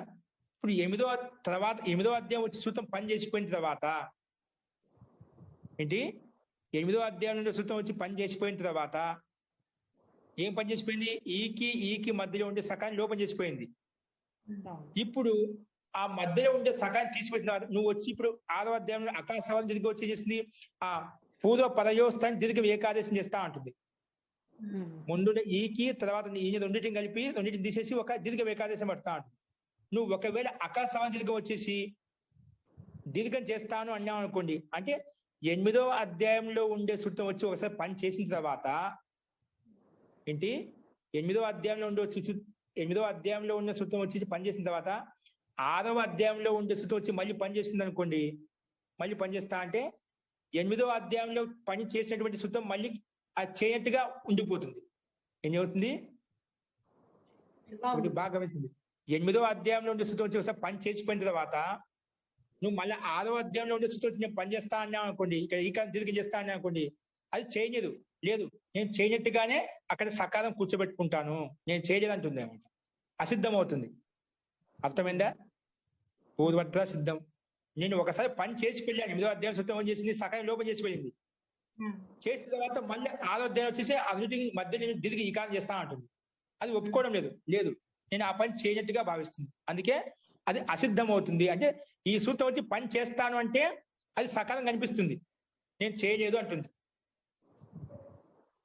8వ అధ్యాయంలో పనిచేసిన తర్వాత మళ్ళీ 6వ అధ్యాయంలో వచ్చి పని చేస్తా అంటే అది ముందు చేసిన పని చేసినట్టుగా కనిపించదు. ముందు చేసిన పని చేసినట్టుగా కనిపించదు అంటే సకాలం అప్పుడు కనిపిస్తుంది. ముందు ఏం పని చేసింది? సకాలం లోపం చేసింది. అది నేను చేయట్టుగా ఉంటుందన్నమాట. ఎప్పుడు 6వ అధ్యాయంలో వచ్చి సూత్రం పని చేస్తా అంటే 6వ అధ్యాయంలో ఉండే సూత్రం వచ్చి పని చేసినప్పుడే అండి. కొంచెం ఓర్చుకోలేకపోతుంది, ఇది ఓర్పులు ఉంది కదా ఈ సూత్రము. ఏమంటుంది? నువ్వు ముందు నేను పని చేసిపోయిన తర్వాత నువ్వు మళ్ళీ వచ్చి పని చేస్తా అంటే నేను చేయనట్టుగా ఉంటాను అంటే సకాలం కనిపిస్తుంది. సకాలం కనిపిస్తే అకహ సవరణ దీర్ఘంగా వచ్చేసి లోపం, అకహ సవరణ దీర్ఘంగా వచ్చేసి దీర్ఘం చేయలేదు. ఎందుకు? మధ్యలో రెండింటికి మధ్యలో సా అడ్డం వస్తుంది కదా, రెండింటికి మధ్యలో సా అడ్డం వస్తుంది. ఇప్పుడు ఎలా చేయాలి మళ్ళీ? నీకు పాయింట్ అర్థమైందండి? అయిందండి. ఏం చెప్పావు? 8వ అధ్యాయం నుండి సూత్రం వచ్చి ఒకసారి పని చేసిన తర్వాత మళ్ళీ 6వ అధ్యాయం రాకూడదు. కానీ 6వ అధ్యాయం పని చేస్తా అంటే నువ్వు పని ఎలా చేసుకుని చేసుకో, నేను ఇక్కడ వచ్చి మధ్యలో కూర్చుంటా అంటుంది. అంటే ముందు చేసిన పని చేయనట్టుగా వచ్చి కూర్చుంటుంది. ముందే చేసి సకాలం లోపం చేసాం కదా, అది మధ్యలో కూర్చుంటుంది. మధ్యలో కూర్చునేసరికి అకాహ సవంతిగా రాలేకపోతుంది. అది రావాలంటే మధ్యలో ఏం ఉండకూడదు, మధ్యలో ఏం ఉండకూడదు. కాబట్టి ఇది వచ్చి పని చేసుకుంటా ఉంటే దీర్ఘం చేస్తా ఉంటుంటే అది పూర్వత్ర సిద్ధం ఒక సూత్రం ఉండేది, ఇక్కడ చెప్పలేదు, ఊరికే గుర్తు పెట్టుకుని ఆ సూత్రం వచ్చేసి పని చేసింది చేయనట్టుగా భావిస్తుంది. అది వచ్చి మళ్ళీ కూర్చుంటా ఉంటుంది. అందుకే ఏం చేయాలి? ఇప్పుడు మనకు అలా వీత్ కావాలంటే ఆ సకాన్ని తీసివేయాలి, మన నుండికి దీర్ఘం చేయాలి. దానికి సమాధానం ఏంటి? అప్పుడు మహర్షి కాత్యాయన్ వార్తికాన్ని రచించారట. దాని కింద రాసుకుని చిచ్చులోపో ఏకాదేశే సిద్ధో వక్తవ్య, ఇది వార్తికం వచ్చింది. ఇప్పుడు పని కావడం లేదు, అకవసవం దీర్ఘం వచ్చి దీర్ఘం చేయడానికి వస్తున్నప్పుడల్లా అది నేను సిచ్చు లోపం చేయనట్టుగానే భావించగా సిచ్చు వచ్చి కూర్చుంటుంది. కాబట్టి పని కావడం లేదు. ఏం చేయాలి? దీర్ఘం కావాలి మనకు. మన లక్ష్యం ఏంటి? అలా వీతిలో దీర్ఘం ఉంది, దీర్ఘం కావాలి. ఏం చేయాలి? దానికి వ్యవస్థ కోసం మహర్షి కాత్యాయన్ యొక్క వార్తికం పనిచేస్తుంది. రాసుకోండి. శిచ్చులోపో ఏకాదేశే సిద్ధో వక్తవ్య. శిచ్చులోప, నువ్వు శిచ్చులోపం చేసావు కదా. శిచ్చులోపం అంటే ఏమిటి? సకాలం లోపాన్ని శిచ్చులోపం అంటున్నావు. శిచ్చు నుండి వచ్చింది సకాలం. శిచ్చులోప ఏకాదేశే సిద్ధో వక్తవ్య. రాశారండి సూత్రము?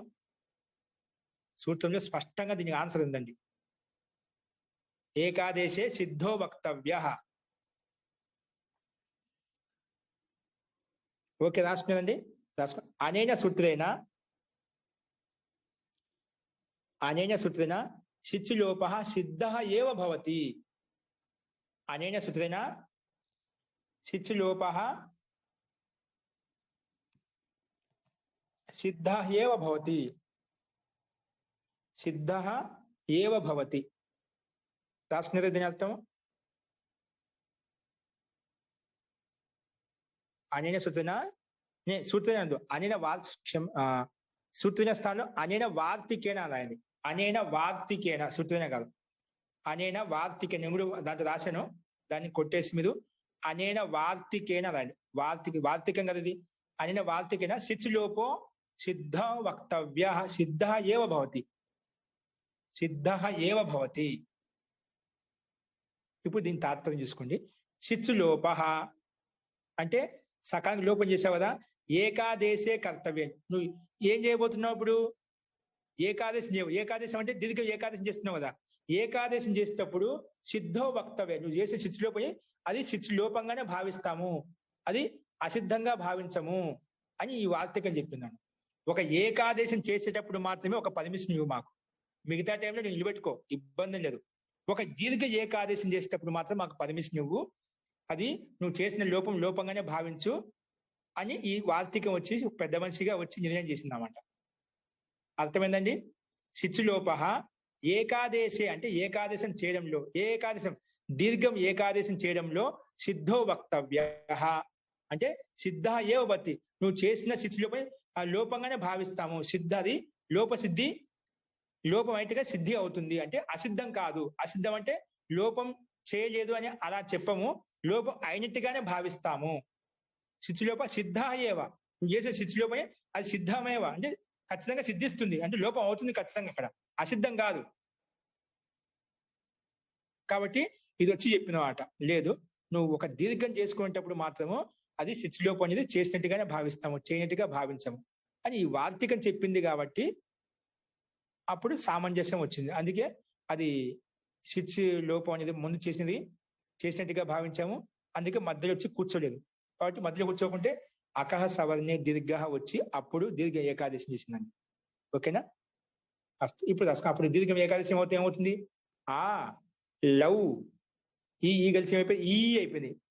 ఈ కలిసి ఏమైపోయింది? దీర్ఘము ఈ ట్. ఆ లవ్ ఈ ట్. వార్తికం అర్థమైందండి?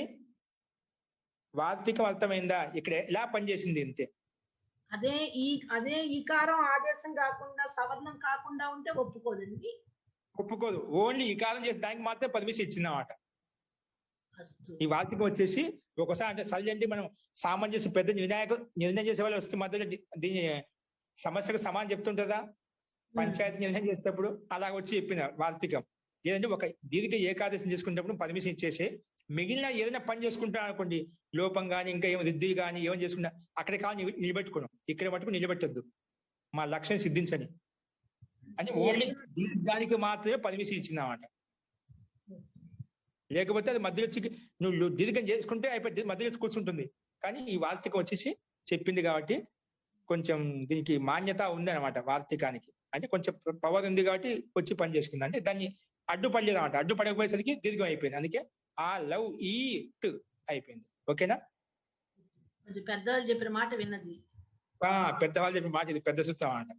కాబట్టి ఆ మాట విని అది అడ్డుపడలేదు అనమాట. ఏంటంటే అడ్డుపడుతున్నాడు, నువ్వు ఎలా చేసుకుంటే చేసుకుని రావచ్చి మధ్యలో వచ్చి కూర్చుంది. మధ్యలో కూర్చుని ఏం చేస్తుంది పాపం? అది మధ్యలో ఎవరు లేకుండా వచ్చి కలపడానికి సిద్ధంగా ఉంది. ఆ సూత్రం చెప్పిన ప్రకారం వినింది కాబట్టి దీర్ఘం అయిపోయింది. ఆ లవ్ ఈ త్ దీనికి ఎదురుగా రాసుకోండి. ఇది మళ్ళీ సామాన్యమే. ఏ చోయ వాయావహ సంధి సూత్రం మనం చాలా సార్లు చేసుకున్నాం కూడా. ఏ చోయ వాయావహ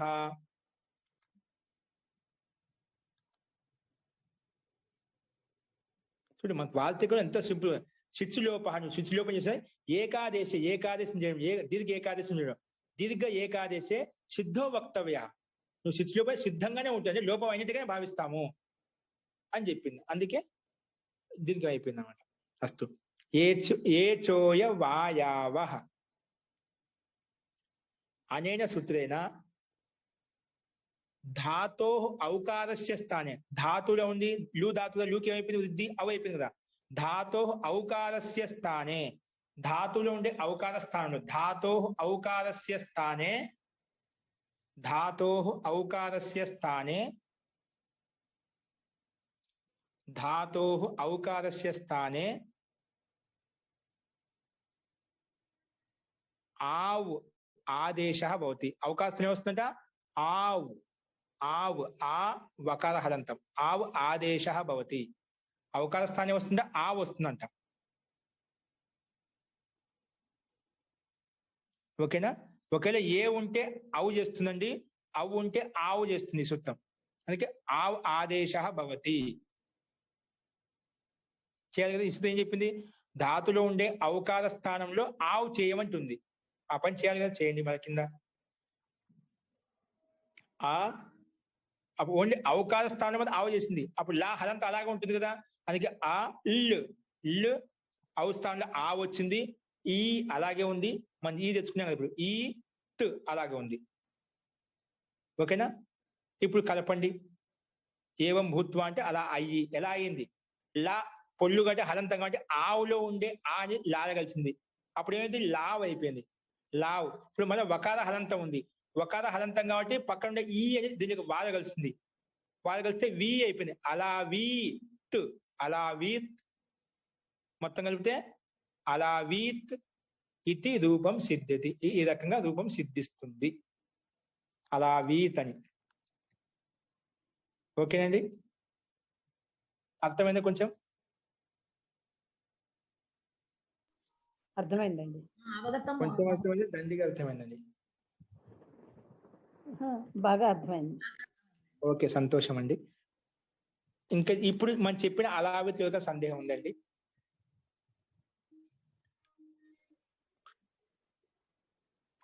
ఓకే అండి. అయితే మొత్తం అలావిత్ మనకు అచైషీత్ అనైషీత్ లాగానే మొత్తం ప్రక్రియ అదేనండి. కేవలం ఏమంటే అక్కడ అచైషీత్లో అనైషీత్లో అక్కడ ఆర్ధధాతు కస్యేడు వలాది ఇటు తెచ్చుకుంటా ఉంటే అది వద్దని చెప్పింది అంతే. మిగిలిన ప్రక్రియ అంతా కేవలం అక్కడ ఈకి వృద్ధి ఐ చేశాము, ఇక్కడ ఊకి వృద్ధి ఔ చేశాం, అదే తేడా. అక్కడ ఈకి వృద్ధి ఐ స్థానంలో ఆ వచ్చింది, ఇక్కడ ఊకి వృద్ధి ఔ స్థానంలో ఆ వచ్చింది, అదే తేడా. ఓకేనా? మిగిలిన ప్రాసెస్ అంతా మొత్తం ఒకటే. దానికి దీనికి తేడా ఏమిటి? అక్కడ ఇట్టు తీసుకొస్తుంటే ఏకాచ ఉపదేశను దాత్తాదని శుద్ధము నిలబెట్టేసింది, అందుకే అక్కడ ఇటు రాలేదు. ఓకే, ఇక్కడ ఇటు వచ్చింది నిలబెట్టలేదు, ఎందుకంటే ధాతు పాఠంలో దీనికి ఇట్ అని చెప్పాడు, అనిట్ అని చెప్పాడు, ఇటు వస్తుంది చెప్పాడు. కాబట్టి ఇక్కడ ఇటు తెచ్చుకున్నాం అంతే తేడా. ఇటు తెచ్చుకున్న తర్వాత అక్కడైతే శిచి వృద్ధి పరస్మై పదేశ్ ఏ విధంగా వృద్ధి చేసిందో ఇక్కడ కూడా అదే సూత్రం వృద్ధి చేసుకున్నాం. కాబట్టి అక్కడ ఈకి వృద్ధి ఐ చేసాము, ఇక్కడ ఊకి వృద్ధి ఔ చేసినాం, అదే తేడా. మిగిలిన ప్రక్రియ అంతా సేమ్ టు సేమ్ అదే అండి.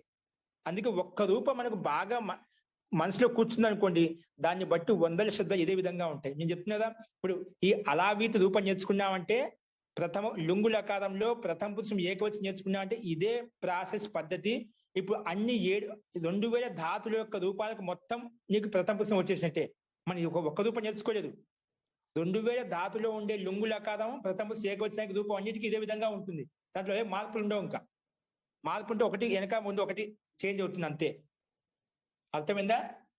ఇప్పుడు 2000 ధాతుల్లో ఉండే ప్రథమ పురుషం ఏకవచనం అంతా నేర్చుకున్నాం అన్నమాట. అట్లా దాన్ని ఆధారం చేసుకుని వందల శబ్దాలు ఇదే విధంగా మనము ఇదే విధంగా రూపాన్ని సాధించవచ్చు. అర్థమైందండి? అస్తు. ఇది అండి మనకు అలావిత్. ఇప్పుడు ఒక సూత్రం ఉంది కింద, ఊరికే చెప్తాను. అకారిషీత్ ఏంటది? అకారిషీత్ మన రూపం ఏంటి? అకారిషీత్. ఇక్కడ నేను అకారిషీత్ లో మీకు పెట్టిన PDF లో అండి హ్రస్వం రాశాను, అది తప్పు రాసుకొని దీర్ఘం అండి. మీది పరిశిష్టం అకారిషీత్ దీర్ఘం అండి. ఇది ఏంటండి? దీర్ఘం. నేను పొరపాటున రాయడంలో హ్రస్వం పెట్టాను, దీర్ఘం పెట్టుకోండి, తప్పులు రాసుకోవద్దు. మీకు గ్రూప్ లో పెట్టినటువంటి ఫోటో కాపీలో అస్తు. అకార్షిత్ అంటే అతడు చేశాడు, ఉష్ణకియ అంటే అతడు చేశాడు. ఇది కూడా కృ ధాతుకి లుంగు లకారాలు ప్రథమ పురుషం ఏకవచనం అండి.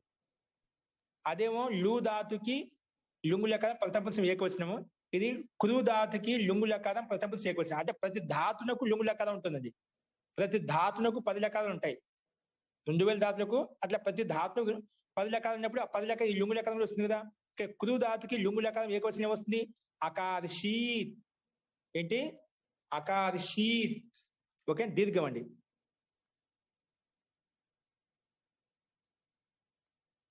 అకార్షీత్ అంటే అతడు చేశాడు, కృ ధాతుకు అతడు చేశాడు. ఇక్కడ కూడా సేమ్ టు సేమ్ అదే ప్రక్రియ అండి. ఇది మీరు రాసుకుని రండి, రేపు ఆదివారం కదా ఫ్రీగా ఉంటుంది, రాసిన వాళ్ళు నాకు పంపించండి, తప్పైనా పర్వాలేదు, కానీ ప్రయత్నం చేయండి. ఇక తేడా ఏంటి? మొత్తం అలావితికి సమానంగానే, అచైషీతికి సమానంగానే. ఇక ధాతు కేవలం డుక్రీకరణ ధాతు మారిందంతే. ఏంటి చెప్పాను కదా, రూపా ప్రక్రియ మొత్తం ఒకటి నేర్చుకుంటే అన్నిటికీ అదే విధంగా ఉంటుంది. కేవలం ధాతు మారుతుంది, ఎక్కడో ఒకటి 2 సూత్రాలు మారుతూ ఉంటాయి. అవి నేను చెప్తాను, ఊరికే వినండి. కేవలం నీ గ్రూప్ లో పెట్టాను, సాధ్యమైతే మీరు సొంతంగా రాయడానికి ప్రయత్నం చేయండి, చూడొద్దు. ఒకవేళ డౌట్ ఉంటే గ్రూప్ లో చూసుకోండి, నేను పెట్టింది. ఇక్కడ ఏంటి ఊరికి వినండి. డుక్రీకరణ ధాతు ఏంటండి? డుక్రీకరణ ధాతు. ఇక్కడ ఏం మారుతుంది? కేవలము ధాతు సంజ్ఞ యథావత్గా భూవాదయో ధాతు అని పేరు పెట్టుకుంటాము.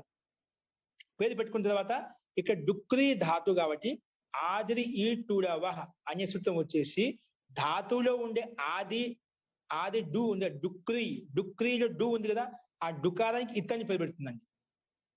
ఆదిలో ఉండే ఇక్కడ ఆదిరి ఈ టూడవ అనే సూత్రం వచ్చేసి ధాతువులో ఉండే ఆది అంటే మొదట్లో ఉండే డుకారానికి ఇత్తని పేరు పెడుతుంది. ఓకేనా? తర్వాత డుక్రీలో ఉండే అంతిమ యకారానికి మటుకు హలంత్యం అనే సూత్రం వచ్చేసి ఇత్తని పేరు పెడుతుంది ఈ యకారానికి. ఈ రకంగా ఆదిలో ఉండే డూకేమో ఆదిరి ఇంటుడవ సూత్రమే చెప్తా. ఆది ఈ టూడవ, ఆదిలో ఉండే టూకి ఇత్తు సంజ్ఞ అని పేరు వస్తుంది. హలంత్యం అనే సూత్రం వచ్చేసి యాకి ఇత్తని పేరు పెట్టేసింది. ఇత్తని పేరు పెట్టగానే తస్లోప ఆదేశం లోపం అయిపోతాయి. అప్పుడు ఏమి క్రూ మిగులుతుంది. ఏం మిగిలింది? క్రూ మిగిలింది. ఇక్కడ నుంచి ప్రక్రియ మొత్తం సేమ్ టు సేమ్ అదే వస్తుందండి. ఏంటి? అలావిత్లు వచ్చిన విధంగానే వస్తుంది. క్రూ వస్తుంది, తర్వాత లుంగ్ వస్తుంది, మళ్ళీ చి వస్తుంది, సిచ్ వస్తుంది, మళ్ళీ క్రూ సు తి, ఇక్కడ మనం లు సు లా పెట్టుకున్నాం కదా, అట్లా ఇక్కడ లూ స్థానంలో చి క్రూ పెట్టుకుంటా, అదే తేడా. క్రూ సు లా, క్రూ సు తిప్పు, లా స్థానం తిప్పు వస్తుంది. సేమ్ అదే విధంగా అన్ని వచ్చిన తర్వాత ఇతష్ట కూడా సేమ్, ఇక్కడ కూడా ఇట్ వస్తుంది. ఇక్కడ ఏ విధంగా వస్తుంది, ఆర్ధాతుకం శేష అని పెట్టినాక ఆర్ధాతు కస్సేడు వలాదే తోటి ఇక్కడ ఇట్ ఆగం వస్తుందండి. ఇటు వస్తుంటే ఇక్కడ మటుకు ఏకాచ ఉపదేశేను దాత్తాత్, అచైషీతులు ఏ విధంగా అయితే నిలబెట్టిందో ఇక్కడ నిలబెట్టేస్తుందండి. ఒక క్రూ ధాతుకు ధాతు పాఠంలో మహర్షి పాణి దీన్ని అన్నిటి ధాతు అని చెప్పాడు. ఇక ఇటు ప్రాప్తం అవుతుంటే ఏకాచ ఉపదేశేను దాత్తాత్ వచ్చి నిలబెట్టేస్తుంది. అంటే ఇక్కడ రాదు, అంటే సిచ్చుకు మనం అలావీతులు ఏ విధంగా అయితే ఇటు తీసుకొచ్చామో ఇక్కడ ఇటు తీసుకొని రాము, ఇటు తీసుకొని రాము. ఇది మొత్తం అచైషితికి సమానంగా ఉంటుంది, ఇటు తీసుకొని రాము. అందుకే ఏకాచ ఉపదేశం దాత అనే సూత్రం ఇటు నిషేధించబడుతుంది. మళ్ళా అంగసంధ్య పెట్టుకుంటాము, అంగాధికారంలోకి వెళ్ళి లుంగు లంగు రింగు సొడిద అట్టు తెచ్చుకుంటాము. అట్టుక అనుబంధం లోపేసి ఆ మిగులుతుంది, ఆ కుదు సు. మిగిలిన ప్రక్రియ అంతా ఒకే విధంగా ఉంటుంది, ఏం దాంట్లో మార్పులు లేవు. ఊరికే ఇటుక నిషేధం చేశాం. కానీ అస్థి శిచో ప్రిక్త వచ్చి ఈటు వస్తుంది, ఇటు రాదు కానీ ఈటు వస్తుంది. ఎవరికి, సార్ధాతుకానికి ఇప్పుడు చెప్పుకున్నాం కదా తాకి ఈటు వస్తుంది, అదంతా ఓకే. అందుకే అచైషీతికి సమానంగా చూసుకోండి. ఇక తేడా ఏంటి, మళ్ళీ మనం అక్కడ అచైషీతిలో శిచి వృద్ధి పరస్మై పదేషు అనే సూత్రం చేత వృద్ధి చేసుకుంటాం కదా, అక్కడ చీ ధాతుకు వృద్ధి ఐ చేశాం. ఇక్కడ క్రూ ధాతుకు వృద్ధి చేయాలండి. ఏం చేయాలి, క్రూ ధాతుకు వృద్ధి చేయాలి. కాబట్టి ఈ సూత్రంతో వృద్ధి చేయడానికి పోతూ ఉంటే వృద్ధి చేస్తా అంటుంటే, కానీ నువ్వు రుకార స్థానంలో ఎప్పుడు వృద్ధి చేసినా అప్పుడు ఉదన్రపరహ సూత్రం వస్తుందండి. ఏ సూత్రం అని ఇక్కడ విశేషం ఏంటి, ఉదన్రపరహ రాశాన్ని చూసుకోండి. ఉదన్రపరహ అనే సూత్రైన రువర్ణస్య స్థానే అన్ప్రసజ్యమానే రపరో భూత్వా భవతి. నువ్వు క్రూ ధాతు, ఇక్కడ ఇదే ఈ ధాతువు కాదు, ఎక్కడైనా కూడా క్రూ ధాతు స్థానం ఎప్పుడు వృద్ధి చేసినా లేదా ఎప్పుడు గుణం చేసినా అప్పుడు ఆ రుకారానికి స్థానంలో ఆర్ వస్తుంది. వృద్ధి చేసినామంటే ఆర్ వస్తుంది, గుణం చేసినామంటే అర్ వస్తుంది. కాబట్టి ఇక్కడ రుకార స్థానంలో వృద్ధి చేయబోతున్నావు కాబట్టి వృద్ధి అంటే ఆర్ వస్తుంది, అంటే కుదు స్థానంలో కార్ అయిపోయింది. ఏంటండి, కుదు స్థానంలో కారు వృద్ధిగా వచ్చింది, కారు వృద్ధిగా వచ్చింది, అదొకటే విశేషమైంది. మిగిలిన ప్రక్రియ అంతా అకార్ అయిపోయింది. స్ ఈ త ఇక్కడ కూడా మొత్తం కలిపేస్తే అకార్ సీత్ అయిపోతుంది. కాకపోతే ఏంటంటే ఇక్కడ ఆదేశ ప్రత్యయోహు అకార్ శిచ్క సకారం ఉంది కదా, అది ముందు చెప్పాను. అనై శీతులు చెప్పాము, అచై శీతులు ఏ విధంగా అయితే ఆదేశ ప్రత్యయోహ్ అని చెప్పాను. ఆ సూత్రం వచ్చేసి ఇది ఆదేశ సకారం. శిచ్ అనేది ఆదేశ సకారం, అంటే శిచ్చులో శ్లేషిచ్ అంటే శ్లీ స్థానంలో శిచ్ ఆదేశంగా వచ్చింది కాబట్టి ఆదేశ సకారానికి మూర్ధన్య సకారం వచ్చేసింది. ఆదేశ ప్రత్యయోహ్ అచైషిత్ రూపం సిద్ధి చెప్పాను. ఇది శిచ్లో ఉండే సకారానికి మూర్ధన్య సకారం, అంటే షట్కోణంలో షకారం, అంటే ఈ సకారం మూర్ధన్య సకారం చేసింది. అదొకటి విశేషము. అది సకార హలంతం కాబట్టి దాని దంత సకార స్థానంలో మూర్ధన్య సకారం హలంతం వచ్చేసింది. మొత్తం కలిపి అకార శీత్ అయిపోతుంది. ఓకేనా, మనకు విశేషం ఏంటి, అచైషీత్కి సమానంగానే ఉంటుంది. ఇక్కడ కూడా ఏమంటే వృద్ధి చేసేటప్పుడు కుదు స్థానంలో కార్ వచ్చింది అంతే. ఎవరు ఇక్కడ కుదు స్థానంలో వృద్ధి చేసేటప్పుడు ఏమొస్తుంది, ఉదన్రపరహ అనే సూత్రం ఒకటి విశేషంగా వచ్చింది. ఏంటి, ఉదన్రపరహ, ఏంటండి ఉదన్రపరహ అనే సూత్రం ఒకటే విశేషమైంది. అది ఒకటి వచ్చి ఏం చేసింది, వృద్ధి చేసింది. వృద్ధి చేసేటప్పుడు రుకార స్థానంలో ఉదన్రపరహ అనే సూత్రం వచ్చేసి లేదు, కుదు స్థానంలో వృద్ధి చేసేటప్పుడు ఆరుగా వస్తుంది. రువర్ణస్య స్థానే అన్ప్రసజ్యమానే రపరో భూత్వా భవతి. రుకార స్థానంలో ఎప్పుడు వృద్ధి చేసినా నేను చెప్పాను, రుకి వృద్ధి ఆరు అవుతుంది, రుకి గుణం అంటే అర్ అవుతుంది. ఇక్కడ వృద్ధి అనగానే రు స్థానంలో ఆర్ వస్తుంది. ఎప్పటికైనా ఇక్కడే కాదు, ఏ ధాతువునే రు అంటే వృద్ధి ఏమవుతుంది, ఆర్ వస్తుంది. గుణం అంటే అర్ వస్తుంది రుకార స్థానంలో. కుదు స్థానంలో రు ఉంది కాబట్టి వృద్ధి అయినప్పుడు ఆర్ అయిపోతుంది, అప్పుడు కార్ అయిపోయింది మొత్తం కలిపితే కార్. ఇది అకార్ శీత్ అని కలిపి రాస్తాం. అర్థమైందా, మార్పులు ఏమొచ్చాయి, కేవలం ఉదన్రపరహ సహాయంతో కుదు స్థానంలో కారు వృద్ధిగా వచ్చింది, అదొకటే విశేషం అండి. మిగిలిన ప్రక్రియ అంతా అచైషిత్కి సమానంగానే ఉంటుంది. ఓకేనా, ఇంకొకటి ఇదే విధంగానే అహార్షీత్ అకార్షీత్ ఏ విధంగా వచ్చిందో ఇక్కడ హురు ధాతు అండి. ఏ ధాతు, హురి ధాతు. కుదు స్థానంలో హురు పెడతాం, అదే విశేషం. ఇక్కడ హలంత్యంతో ఏకానికి ఇతి సంధి పెట్టి లోపం చేస్తాం. ఆ హురు మొత్తం ప్రక్రియ అంతా అకార్షిత్కి సమానంగా అహార్షిత్. కేవలం కురువు తీసేసి హురువు పెట్టడమే ఒక పని. మిగిలిన ప్రక్రియ A to Z అకార్షిత్ ఎలా చెప్పినా ఆహార్షిత్ అదే విధంగానే ఉంది. ఏం చేయాలి? కురువు వచ్చిన చోటల్లా హురువు పెడితే అయిపోయా. అప్పుడు రూపం అహార్షిత్ అయిపోతుంది. కురువు స్థానం పెట్టాలి హురువు. హురువు ధాతుతుడి అహార్షిత్ అంటే అతడు హరించాడు. అహార్షిత్ అంటే అతడు హరించాడు. కేవలం ధాతు మారింది. రూప ప్రక్రియ మొత్తం A to Z ఒకటి కూడా మిస్ కాకుండా అవి ఉన్నాయి మొత్తం. అర్థమైందా? కాబట్టి అహార్షిత్ రాయండి మీరు. అకార్షిత్ రాశారు కాబట్టి అకార్షిత్ కొంచెం తేడాగా సింపుల్ గా ఉంది. అహార్షిత్ ఒకటి రాసుకోండి. మొత్తం రాసినా పర్వాలేదు. ఇంకొక రూపం ఇచ్చాడు. అహార్షిత్ అయిపోయిన తర్వాత అపాటీత్ ఇచ్చాడండి. ఏమిచ్చాడు? అపాటీత్ అనే రూపం ఉంది. ఇక్కడ పట్టు ధాతు అండి. ఏ ధాతు? పట్టు ధాతు తీసుకుంటాం. అక్కడ పురుగు ధాతు తీసుకున్నాము. అక్కడ పురుగు ధాతు తీసుకున్నాము. ఇక్కడ ఏమని తీసుకుంటాం? పట్టు ధాతు. పట్టు ధాతు తోటి తీసుకుంటే అపాటీత్. ఇది కూడా పట్టు ధాతుకు లుంగు లకరం ప్రథమ పురుషు ఏకవచనం అండి. ఇక పట్టు ధాతులో మొత్తం ఇక్కడ కూడా అచైషీత్ కి సమానంగానే ఏంటి స్వాది ఏంటి అచైషీత్. ఓకే, అచైషీత్ కి సమానంగానే వస్తుంది ఇక్కడ. ఏదానికి సమానంగా? అచైషీత్ ఎలా ఉందో సేమ్ టు సేమ్ ఇక్కడ అలాగే వస్తుంది. కాబట్టి ఇక్కడ శిచి వృద్ధి పరస్మై పదేశ్ అనే సూత్రం ఏదైతే ఉందో అక్కడ శిచి వృద్ధి పరస్మై పదేశ్ అనే సూత్రం కాకుండా ఇక సంఖ్య అతో పరిశిష్టం చూడండి. అతో హలాదేర్ లఘో పరిశిష్టం తీసుకున్నందుకు 7వ అధ్యాయము 2వ పాదము 7వ సూత్రం. 7వ అధ్యాయము 2వ పాదము 7వ సూత్రము. ఇది శిచి వృద్ధి పరస్మై పదేశ్ అనే సూత్రం కిందనే ఉంటుంది. 7వ అధ్యాయము 2వ పాదము 7వ సూత్రం. ఈ సూత్రం చేత వృద్ధి చేస్తామండి. ఏం చేస్తాము? వృద్ధి చేస్తాం. అతో హలాదేర్ లఘో ఏంటండి?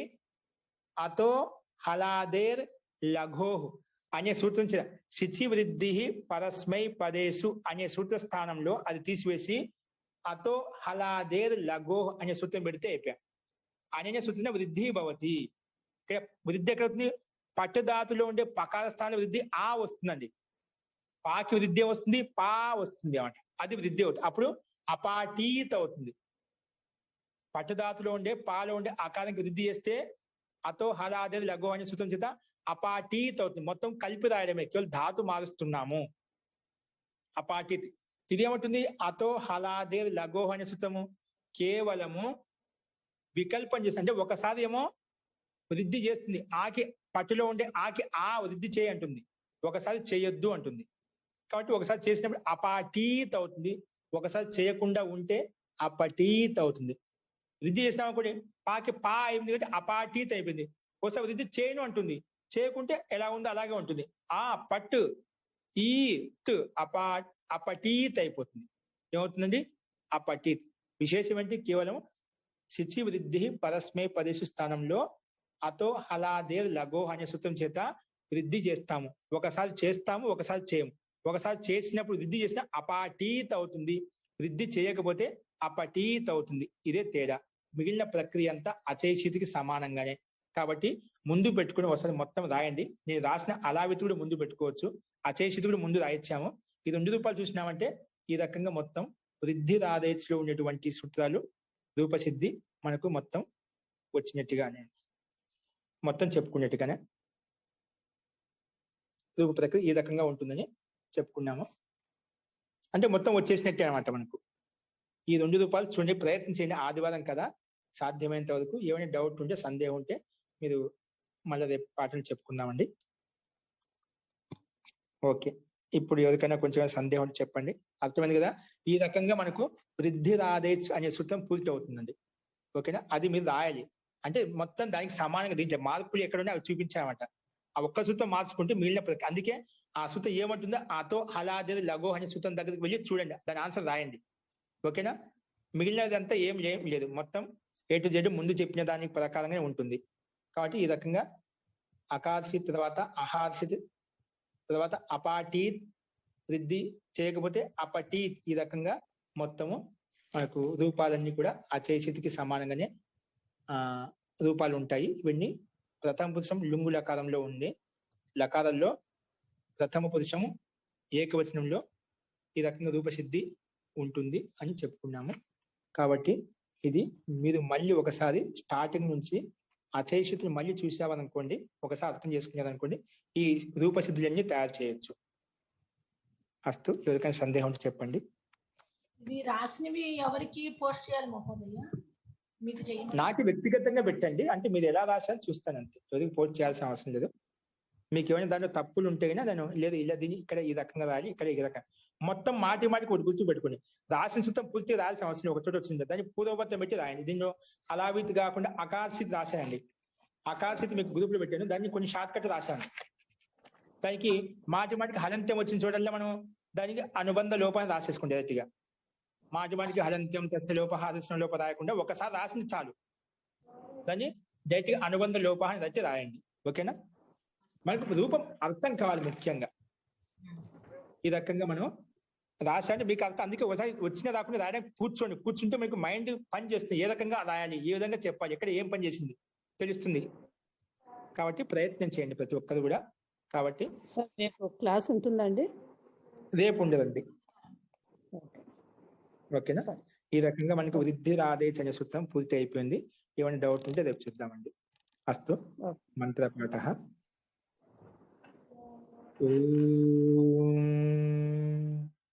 సర్వే భవంతు సుఖినః, సర్వే సంతు నిరామయాః, సర్వే భద్రాణి పశ్యంతు, మా కశ్చిద్ దుఃఖభాగ్ భవేత్.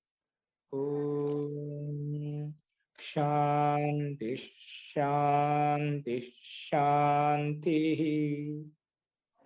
సర్వేభ్యో నమః. అందరికీ నమస్కారం అండి. నమస్కారం. ధన్యవాదాలు మహోదయ. ధన్యవాదः మహోదయ. నమో నమః. మహోదయ జీ మీరు ఒకసారి మళ్ళీ ఫోన్ చేయండి. అలా